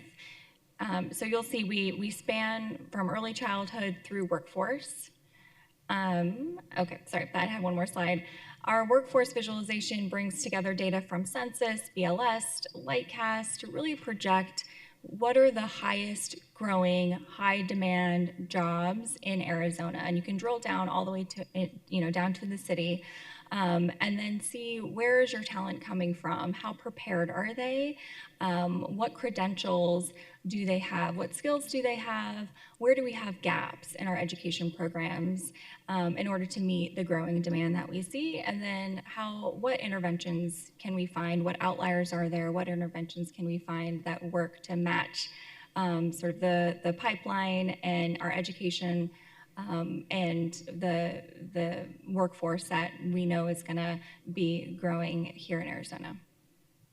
And then with that, we've been working with TechSmart. I mentioned Pipeline, AZ, OEO over the last year to drill down into the semiconductor industry. So looking specifically at the top growing occupations within that industry in Arizona, and then identifying the education programs that are currently preparing students to take those jobs, and the gap between the students who are graduating with those credentials and programs and the jobs that we're projecting, as Pearl mentioned, the 25,000 new jobs we're projecting over the next few years, really to support decision makers like you, like TechSmart, workforce boards, and identifying where we should be investing in new educational programs to meet that demand.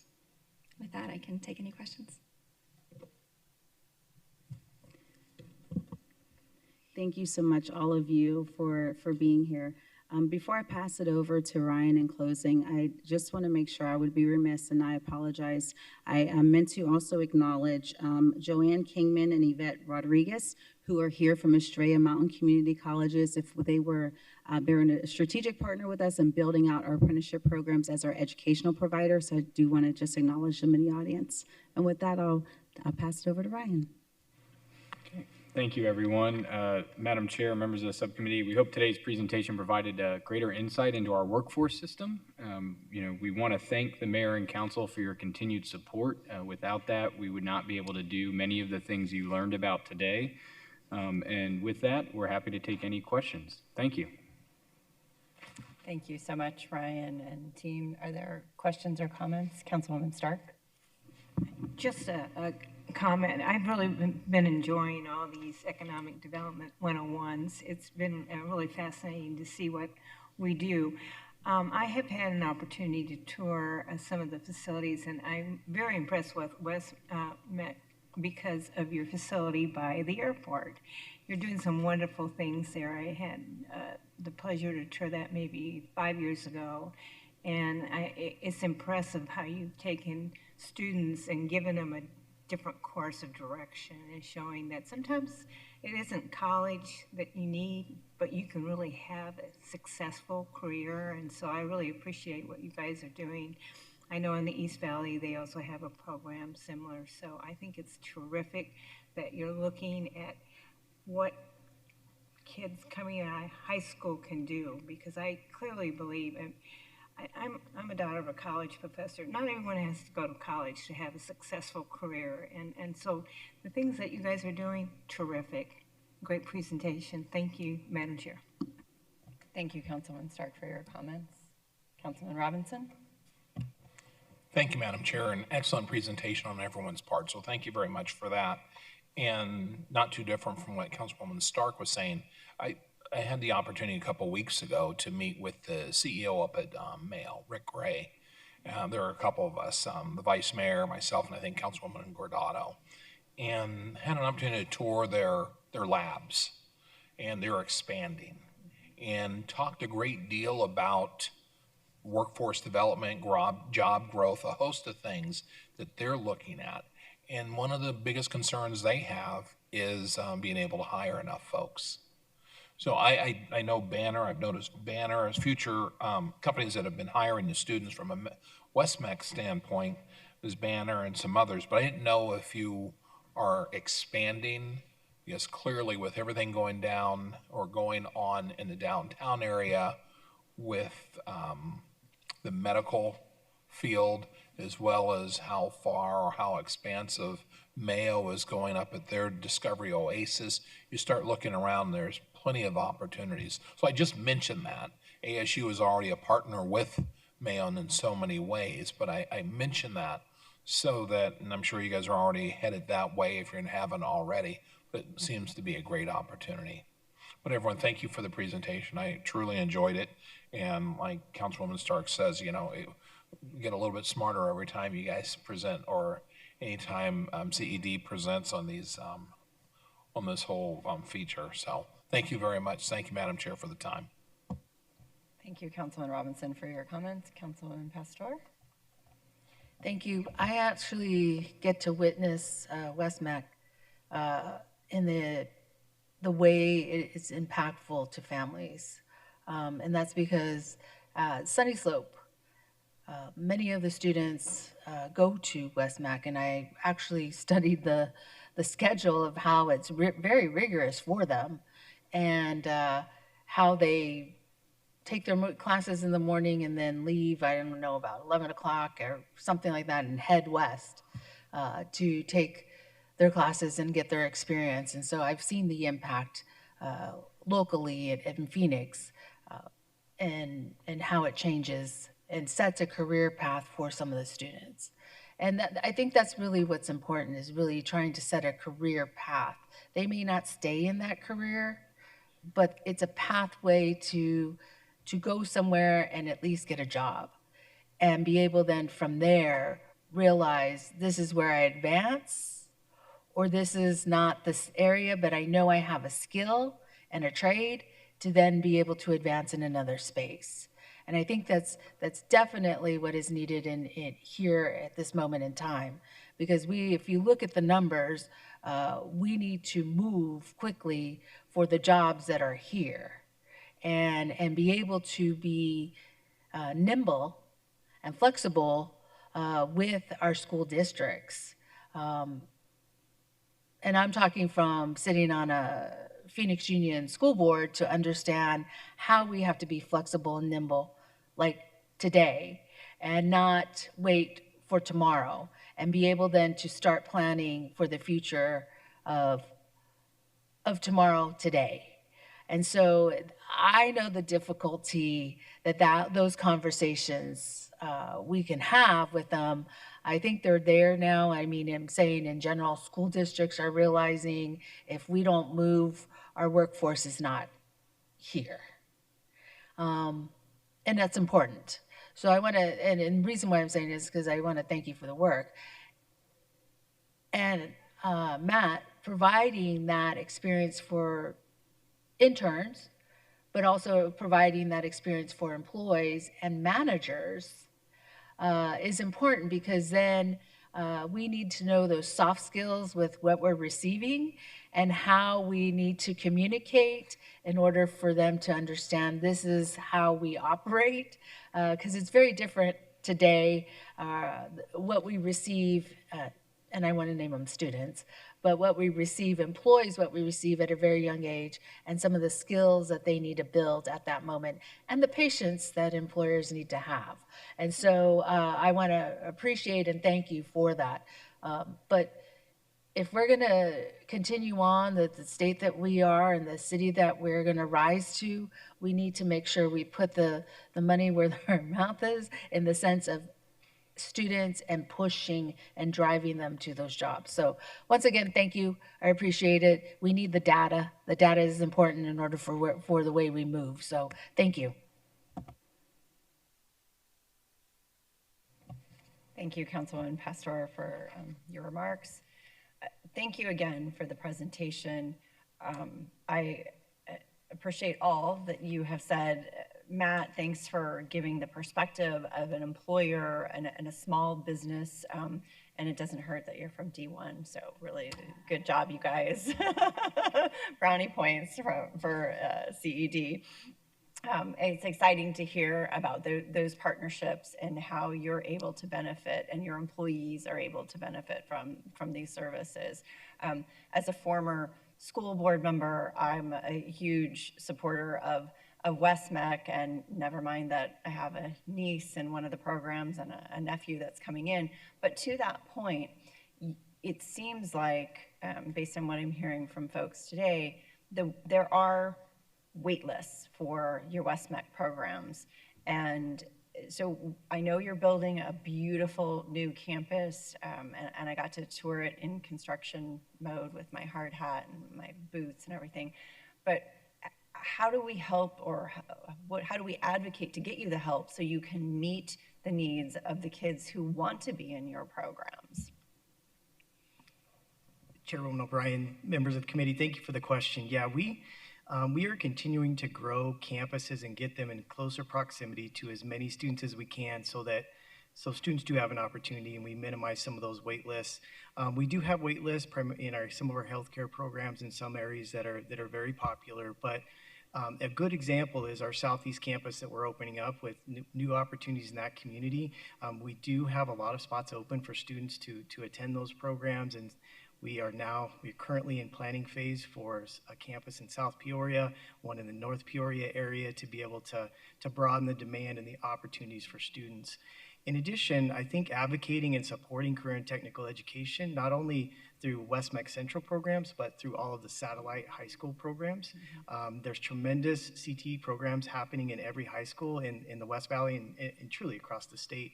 But really, I think advocating for more CTE pathways in districts to provide flexibility for students to be able to attend those pathways, whether it's on their home campus or in a central program, I think would be great support. Excellent. Thank you for that. And then additionally, the ASU Helios Decision Center is incredible, and I love that you all are using it to help us make the decisions about, what's missing, what do we need to change, how do we need to modify it.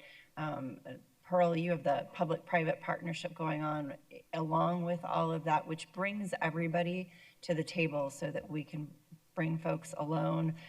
It is of my opinion that if we don't get to the kids by the time they're when they're fifth graders, we miss a really important opportunity to, one, educate them about jobs they might not have ever heard of. Certainly, who would have thunk that you could be an AI prompt writer, and that would be a career. I mean, certainly that was never a career when I was a young girl. I tell my mother now, you missed your time. That's what you would have been great at had you been born a little bit later. But there's that opportunity, but it's also using that information to understand that a career we might thought was good and would make great money, it isn't necessarily, and I know that when I was at the Helios Center, Paul Luna told a story about a young man who made a career choice change because of data provided by the Decision Center. I think it's also important for them to understand that decisions you make that could get you in trouble can impact what is available to you years later. The internship, the apprenticeship that we did for TSMC, that grade 8, that first graduating class, I think it's important for us to see how it really impacts their lives. And one of those folks, they brought their first, he was married, and they brought their first child into the world during that internship.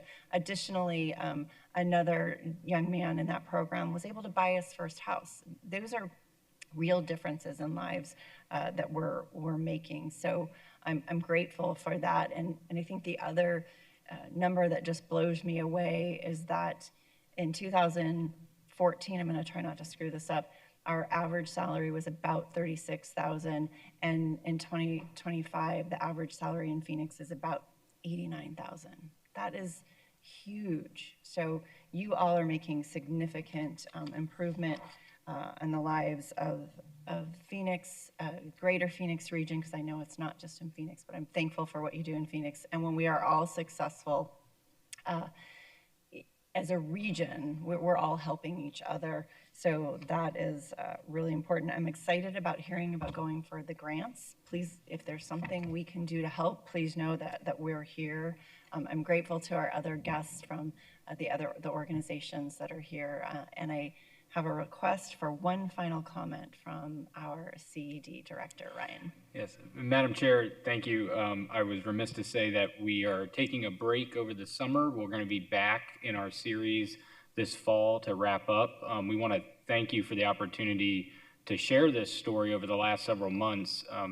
We're glad that it's been informative. We've certainly have been more engaged with our partners during this time on pulling this content together. So we thank you for that opportunity. In the fall, we'll come back and take everything we've talked about and really think ahead and look ahead to where economic development might be going and what CED's role and strategy will look like.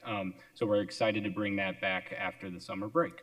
Thank you for reminding us all of that. I think it is important to know that the Great Recession brought a lot of leaders together to decide that they didn't ever want Arizona to go through that again. And some really incredible decisions were made, and we are on a very successful pathway. And it is important for the leaders of today to continue us on that pathway. There's a lot of great work that's been done, but there's a lot of hard work to continue to be done, and we look forward to working with all of you and continuing that work. So thank you again for your time. I know it's incredibly precious. Appreciate the hard work. Thank you all. Item number 7 is our current smart city innovations. And for that, we will hear from Michael Hammett, the Office of Innovation and Performance Director, as well as Steen Hambrick, our Chief Information Officer, the Smart Cities Roadmap and Citywide Innovations. Thank you, gentlemen, for joining us, and I will turn it over to you.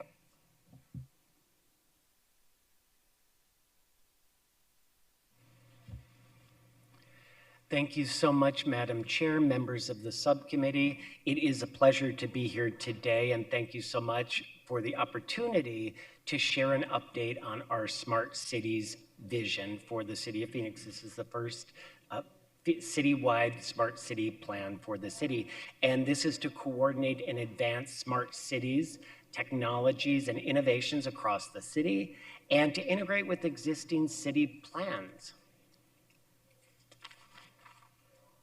Working with our consultants at IDC, we've identified 5 priority areas: smart transportation and mobility, intelligent public safety, heat mitigation and water management, accessibility, and smart operations. And when we talk about smart city tech, we are looking at sensor technology for advanced use of real-time data, artificial intelligence, of course, AI, everyone knows about that, geographical information systems, or GIS, digital twins, which is a digital version of a physical thing, such as a building.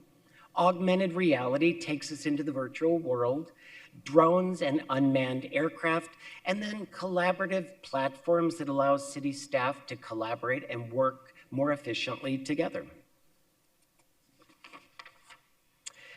Innovation is happening across city departments. The city is a leader in this, and it continues to advance. The Water Services Department is leading the way with smart water technology, the use of AI, machine learning, and this is really to support city staff in their work and also provide efficiencies, save money, and save time. And as we all know, the city is very large, more than 500 square miles. The city water system and wastewater system is very, very large. We have more than 100,000 manhole covers, 5,000 service mains. And the Water Services Department is using 3 technologies right now in the wastewater space. Sewer AI is accelerating inspections across this vast network. It's also improving accuracy. So when it does its inspections, it also sends the data to the cloud, analyzes it, sends a report back to staff, and staff is able to respond more efficiently. This is doubling the outputs of the department in terms of what's being inspected. In the past, it was about 300 miles a year, and now they're at about 600 miles a year, so it has doubled that. It's also reducing the frequency of return inspections so that they can stay on top of the maintenance of the lines. From previously about 15 to 19 years was how long it would be between inspections, and now it's down to 5 to 7. So that is the power of AI.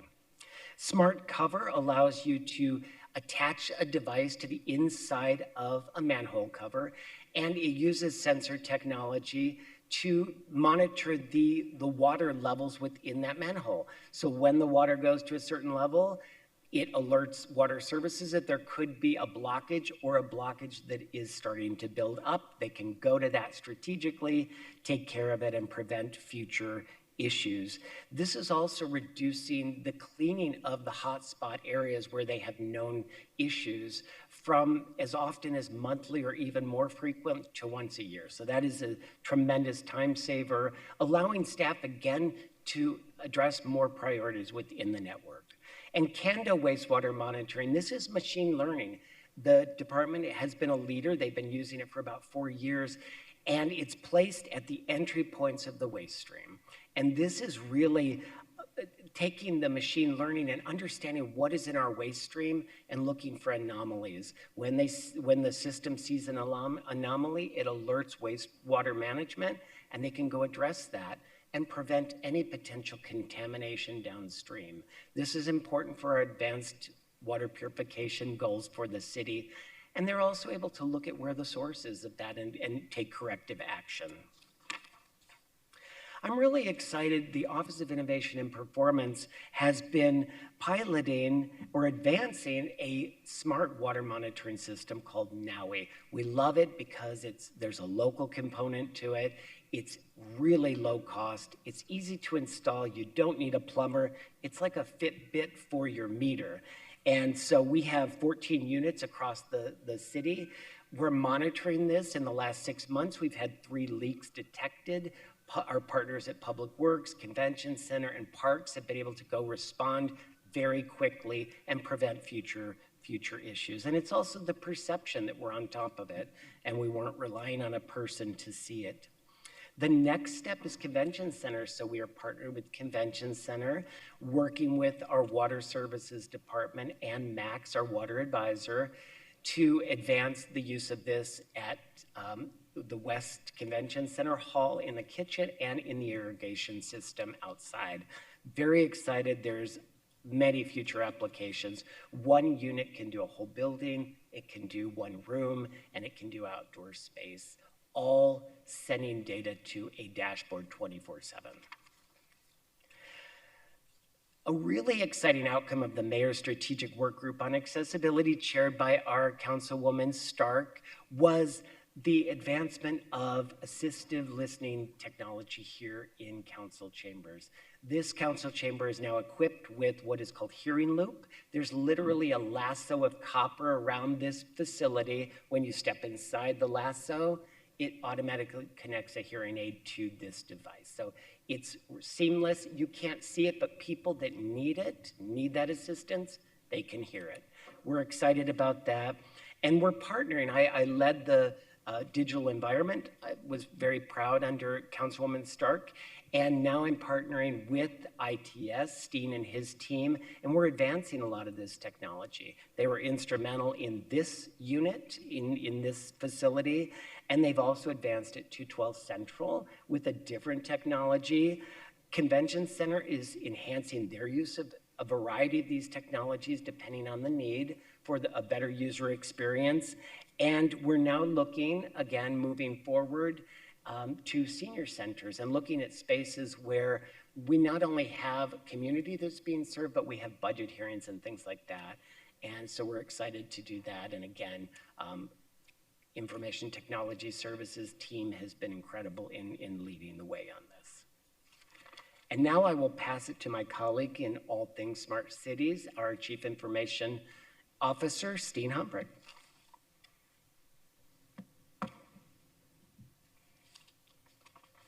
Thanks, Michael. Chairwoman O'Brien and members of the subcommittee.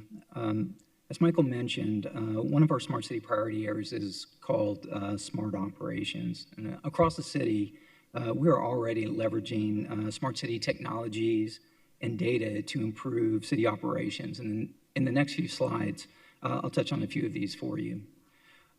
Within ITS, the city's enterprise IT organization, we are expanding the use of smart technologies and data to improve IT operations within all of our divisions that benefits ITS internally, city staff, and our residents. This includes leveraging data in a more impactful way, leading to more informed and faster IT-related decisions. One area ITS is leveraging smart technologies is in the area of IT project management. ITS is leveraging a tool called Sensei IQ to better manage our projects and portfolios of projects and track their progress from ideation to active or in progress projects to completion, as well as monitoring personal resources that are across the city that are involved in these projects. As we mature our smart city program, we will begin to use Sensei IQ to provide better visibility of our smart city initiatives throughout the city as one portfolio that spans each of the smart city priority areas that Michael mentioned earlier. Through the city's AI governance process, 27 AI tools have been approved for city use so far that are designed to improve employee productivity and efficiency, or to be better service, or to provide better service to our residents and customers. This number will grow as we identify and evaluate new use cases and tools. An example of an AI tool already available to city staff is Copilot. All staff have a version called Copilot Chat, which is a lightweight version of Copilot, but we also have a version called M365 Copilot that is really geared towards the power user, and it is tightly integrated with our Microsoft suite of tools. On the telecommunications front, we are evaluating a phone-based multilingual virtual assistant to assist departments in answering resident questions about city services. A couple of departments that we are currently working with now to leverage this technology is Human Services and Water. We are also improving how residents can get city information or request services online through a web-based virtual agent that we are calling Phoebe. Our first generation of Phoebe is currently available on MyPhoenix 311, with a newer version, a higher performing version that will be available later this year. Ultimately, we plan to make Phoebe available across phoenix.gov with the ability to assist users with any information found on phoenix.gov. We're also expanding beyond traditional geographical information systems maps as we explore the power of digital twins, in particular to simulate events and predict outcomes using data that's available.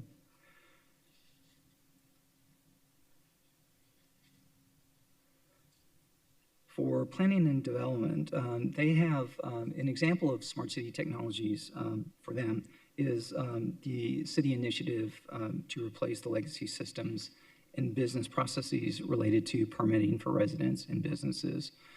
With it, Planning and Development recently released their phase 3 version of Shape Phoenix in April, at the end of April 2026. In addition, Planning and Development is now pursuing the use of AI to further streamline business processes and improve user experiences integrated into Shape Phoenix.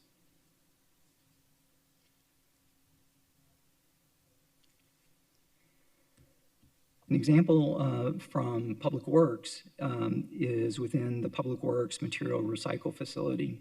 Public Works is leveraging some amazing smart technologies to improve their operations. Two of them that are delivering the biggest impact are optical sortation and AI-driven camera residue analytics.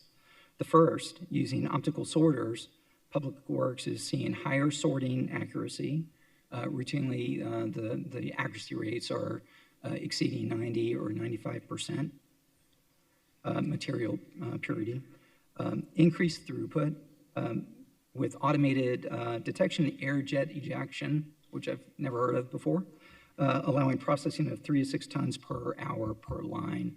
So in other words, this is significantly boosting facility capacity without having to bring more or proportional resources, human resources, to the process. They're also able to optimize their labor in support of these operations, and they're able to redeploy staff to higher value roles as opposed to repetitive, high fatigue tasks. It's also enhancing security for public works staff.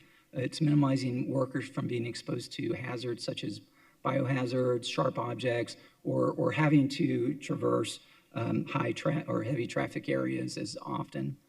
And they're also, from a smart city perspective, they're capturing a lot of data and they're using that data analytics to provide real-time reporting. Secondly, Public Works is using AI cameras on the residue line, and this is providing real-time material visibility from which they are able to basically determine how, using high-resolution cameras, being able to determine what type of data or what type of materials are being lost to residue and then making adjustments to their process.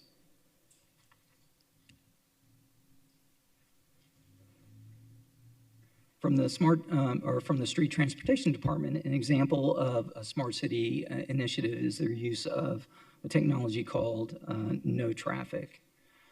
No Traffic utilizes camera and sensor data to turn signalized intersections across the city into adaptive assets. Currently, Streets has this technology deployed at 38 intersections across the city with a plan to roll it out to an additional 41 intersections. Using real-time data from these cameras and sensors, Streets can adjust signal timing based on actual demand. It helps to reduce delay, improve progression, and respond faster to changing conditions across the city.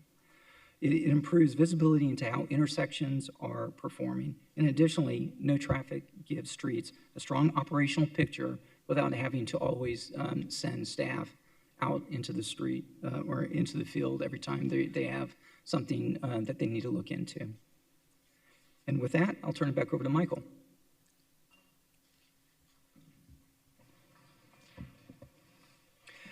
Thank you very much, Steen.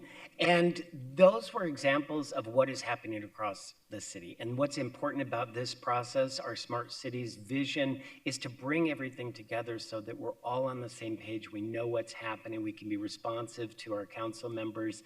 And we can leverage what's working well in one department and leverage that for use in another. And the hearing loop is a perfect example. It started in aviation, and it shouldn't be hidden in one place. It should be elevated, and that's a great example of that. Each year, we submit for an awards submission. It's known as the Smart Cities North America Awards. It's prestigious. We've been very honored as a city to have won 3 of the last 4 years. So in 2023, aviation was awarded for their use of accessibility, and some of that came from Councilwoman Stark. And in 2025, we were awarded the winner in the public health area for our Smart Chilled Water project, which I know is impacting a lot of folks up on the dais. And then this year, we were really proud to have the 2026 award go to police, and that was for the Unmanned Aerial Systems Program, better known as drones. And this provides support for residents and our police officers in the field. And it's been advancing very quickly. It has surely taken flight, and it is now soaring as a fully fledged program. And it was nice to have the spotlight on a national and actually North American region shine a light on that. And it's HD cameras and thermo visioning as well. So thousands of flights have taken place. So congratulations to the police department on that. And we're always looking ahead to what is next for this next award cycle. So I have an image of the e-bikes that are downtown, which I know our Madam Chair was very instrumental in this. This is innovation at its best. It's using technology, but it also attaches to many of the priorities of the city beyond policing and public safety, which is just amazing to see. So we're excited about that. And we are finalizing the Smart Cities strategy. And so we'll be bringing that back in fall with our consultants at IDC and to really get this moving. And again, Steen had mentioned the 150 projects. We're importing those into Sensei IQ right now with the team from ITS. And that'll give us that ability to be nimble, to manage and to track and collaborate across these. So we welcome any questions from Madam Chair and the members. Councilwoman Stark. Thank you. We had a portion of this presentation at TIP dealing with the infrastructure departments, but I do want to put in a quick plug about e-bikes. We are now fundraising for Desert Horizon because the program was so successful in downtown and they want to get e-bikes. So any of you want to donate to the Phoenix Police Foundation, please do. And I have to sneak out. I got to take a call. Sorry. Thank you, Councilwoman Stark. And that is, all of our programs are important, but it is exciting when we can give tools to our law enforcement, first responders, folks, to help them make their jobs safer for them and safer for our community. I know with the drones, while it is an incredible asset to our police department, it is also widely used in our fire department, our parks department, and I believe there are some other departments that are looking at utilizing it, including maybe streets. I hope I'm not making this part up to do some assessment relative to sidewalks and other things so that we can reduce the amount of time that our folks have to be out there. It'll make it quicker and easier to look at what sidewalks might need to be repaired. So we're very excited about, as you said, bringing it all together so all the departments can understand what's available and how we can best utilize it across the entire city. It shouldn't just be tucked away in one department as a secret. We should share those best practices. I appreciate the presentation on this and look forward to the plan that will come in this fall. Any comments or questions from my colleagues? Councilwoman Pastor. Just thank you.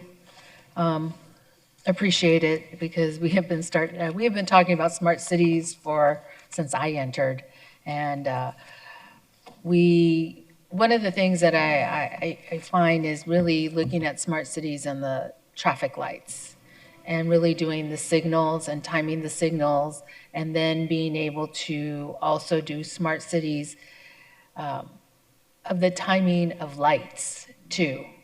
So at a certain point, the lights could go to a certain Kelvin, I guess I'll say, and then when traffic is now moving through, the lights go up. But we talked about that for a while. And I'm not sure if it's possible or not, but really talking about energy efficient also with the smart cities of lights. So thank you. Thank you, Councilwoman Pastor. I do appreciate it. I'm going to go with, do we have any public comment? Nope. And then are there any future agenda item requests? Okay. That was a good, long, awkward pause. And seeing none, there are some ones on the back listed, and I will adjourn the meeting. Thank you, everyone. Appreciate it.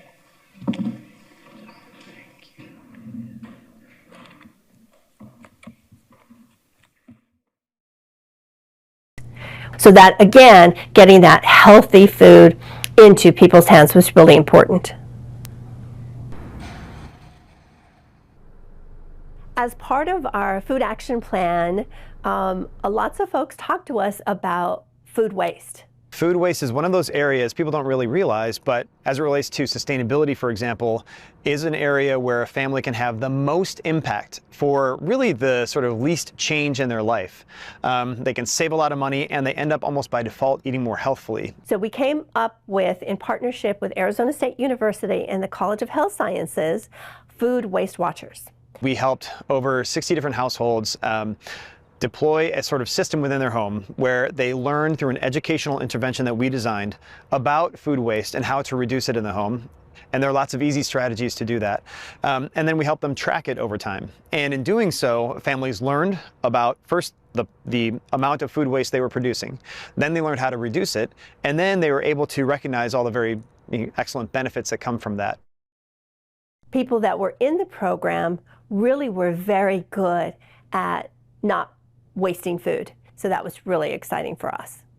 So that was the first study. We published that a number of years ago, and we had a second opportunity to do a couple of follow-up studies with the City of Phoenix. In those studies, we focused on an educational intervention as we did with the first study, but we added some technology to the whole thing. Households were able to very easily reduce their food waste over time. We diverted across both studies thousands of pounds of food from the landfill, just with a simple educational intervention plus a little bit of technology. One lesson out of all this is that some education plus something that makes a behavior change more convenient is the key. And the partnership with the city has been absolutely amazing. And this is, I think, a key place for change to happen. And they just have some really committed champions at the city to work on food waste and a whole host of other sustainability-related goals. The other place where we've got a lot of food waste happening is in our restaurants.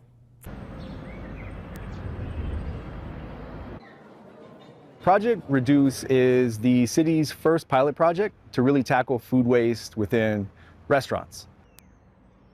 We recruited about 9 restaurants from 2 different neighborhoods, Roosevelt Row and historic Lower Grand Avenue.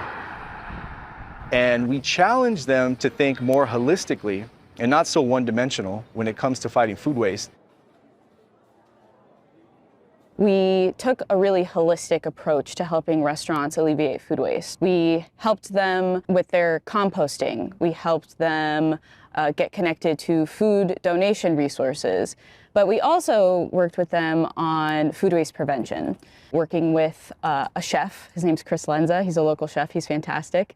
And he was able to go into the kitchens of each restaurant and help them kind of look and reassess their operations to see where they could potentially eliminate food waste, either by reusing it or prepping it differently or some other way that was particular to that kitchen. Their creativity sort of just took off. You know, and at the front of the house, if maybe we have a really popular chicken dish, but we're always seeing maybe about 1 to 2 ounces of meat, or maybe 1 to 2 ounces of that dish be thrown away just because the portion might be a little large, we can kind of look at that, track that, and maybe rethink our recipe. I was really intrigued by the idea. Our place is a little bit small, so definitely was going to be a little bit of a challenge. They got me thinking of things that, I don't want to say they were outside of my comfort zone, but things that maybe I wasn't as familiar with or I hadn't really thought about. Before we would just package individual cups of salsa, it would happen that customers would ask for a lot more than they would really use. And once we instead switched to like a self-serve, where people just serve kind of enough salsa or what salsa they thought was enough for their food, we produce 60% less salsa now, which means that we're probably saving 60% salsa production in general. One of my favorites has been Project Reduce. I loved how the chefs were able to improve their bottom line, but also the taste of their food. I love it when doing the right thing for the environment also improves the bottom line financially and the taste of the product. Seeing that food waste prevention can create really simple, tangible solutions, why don't we offer restaurants the funds to do that in whatever way that makes sense for them? And so that really is what formed Project Reduce Part 2, which is a micro grant program for restaurants in the downtown Phoenix area to implement those food waste prevention strategies in their kitchen. No matter what it is, it's really dependent upon what works best for them. And so right now we are distributing up to $10,000 to 6 different restaurants on a variety of different strategies.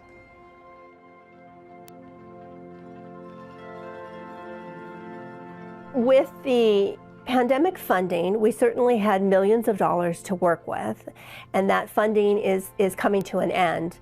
However, it gave us the opportunity to create our own city food systems program. We're going to keep doing some of the most impactful programs from RFSI, the Backyard Garden Program, Project Reduce, and the Food System Transformation Grants. These 3 programs received the most positive feedback and really helped generate the impact that we wanted to create in the food system by empowering other organizations to do the work that they wanted to do with food system transformation grants, really working with residents and helping them to grow food, increasing their access and also having the opportunity to share with their community. We want to make sure that everyone has opportunities to be part of programs like these. We have so many different projects that have become really national models, and our nonprofits have innovated so much through challenges like the COVID-19 pandemic, but also just making sure we grow our food systems in a more sustainable, water-friendly way. And so it's great to see that work. This work is personal to me because I grew up in Phoenix. I started off at ASU as a journalism major, but I ended up switching into sustainability. And when you kind of adopt that mindset about sustainability, you realize every issue is a sustainability issue. I was exposed to a whole new world in sustainability as it pertains to food systems, and we're really not the experts, or at least I'm not an expert. And so I learned so much from these people, and they're so fascinating and interesting, and they're really the people that are changing Phoenix, and we're just here to help.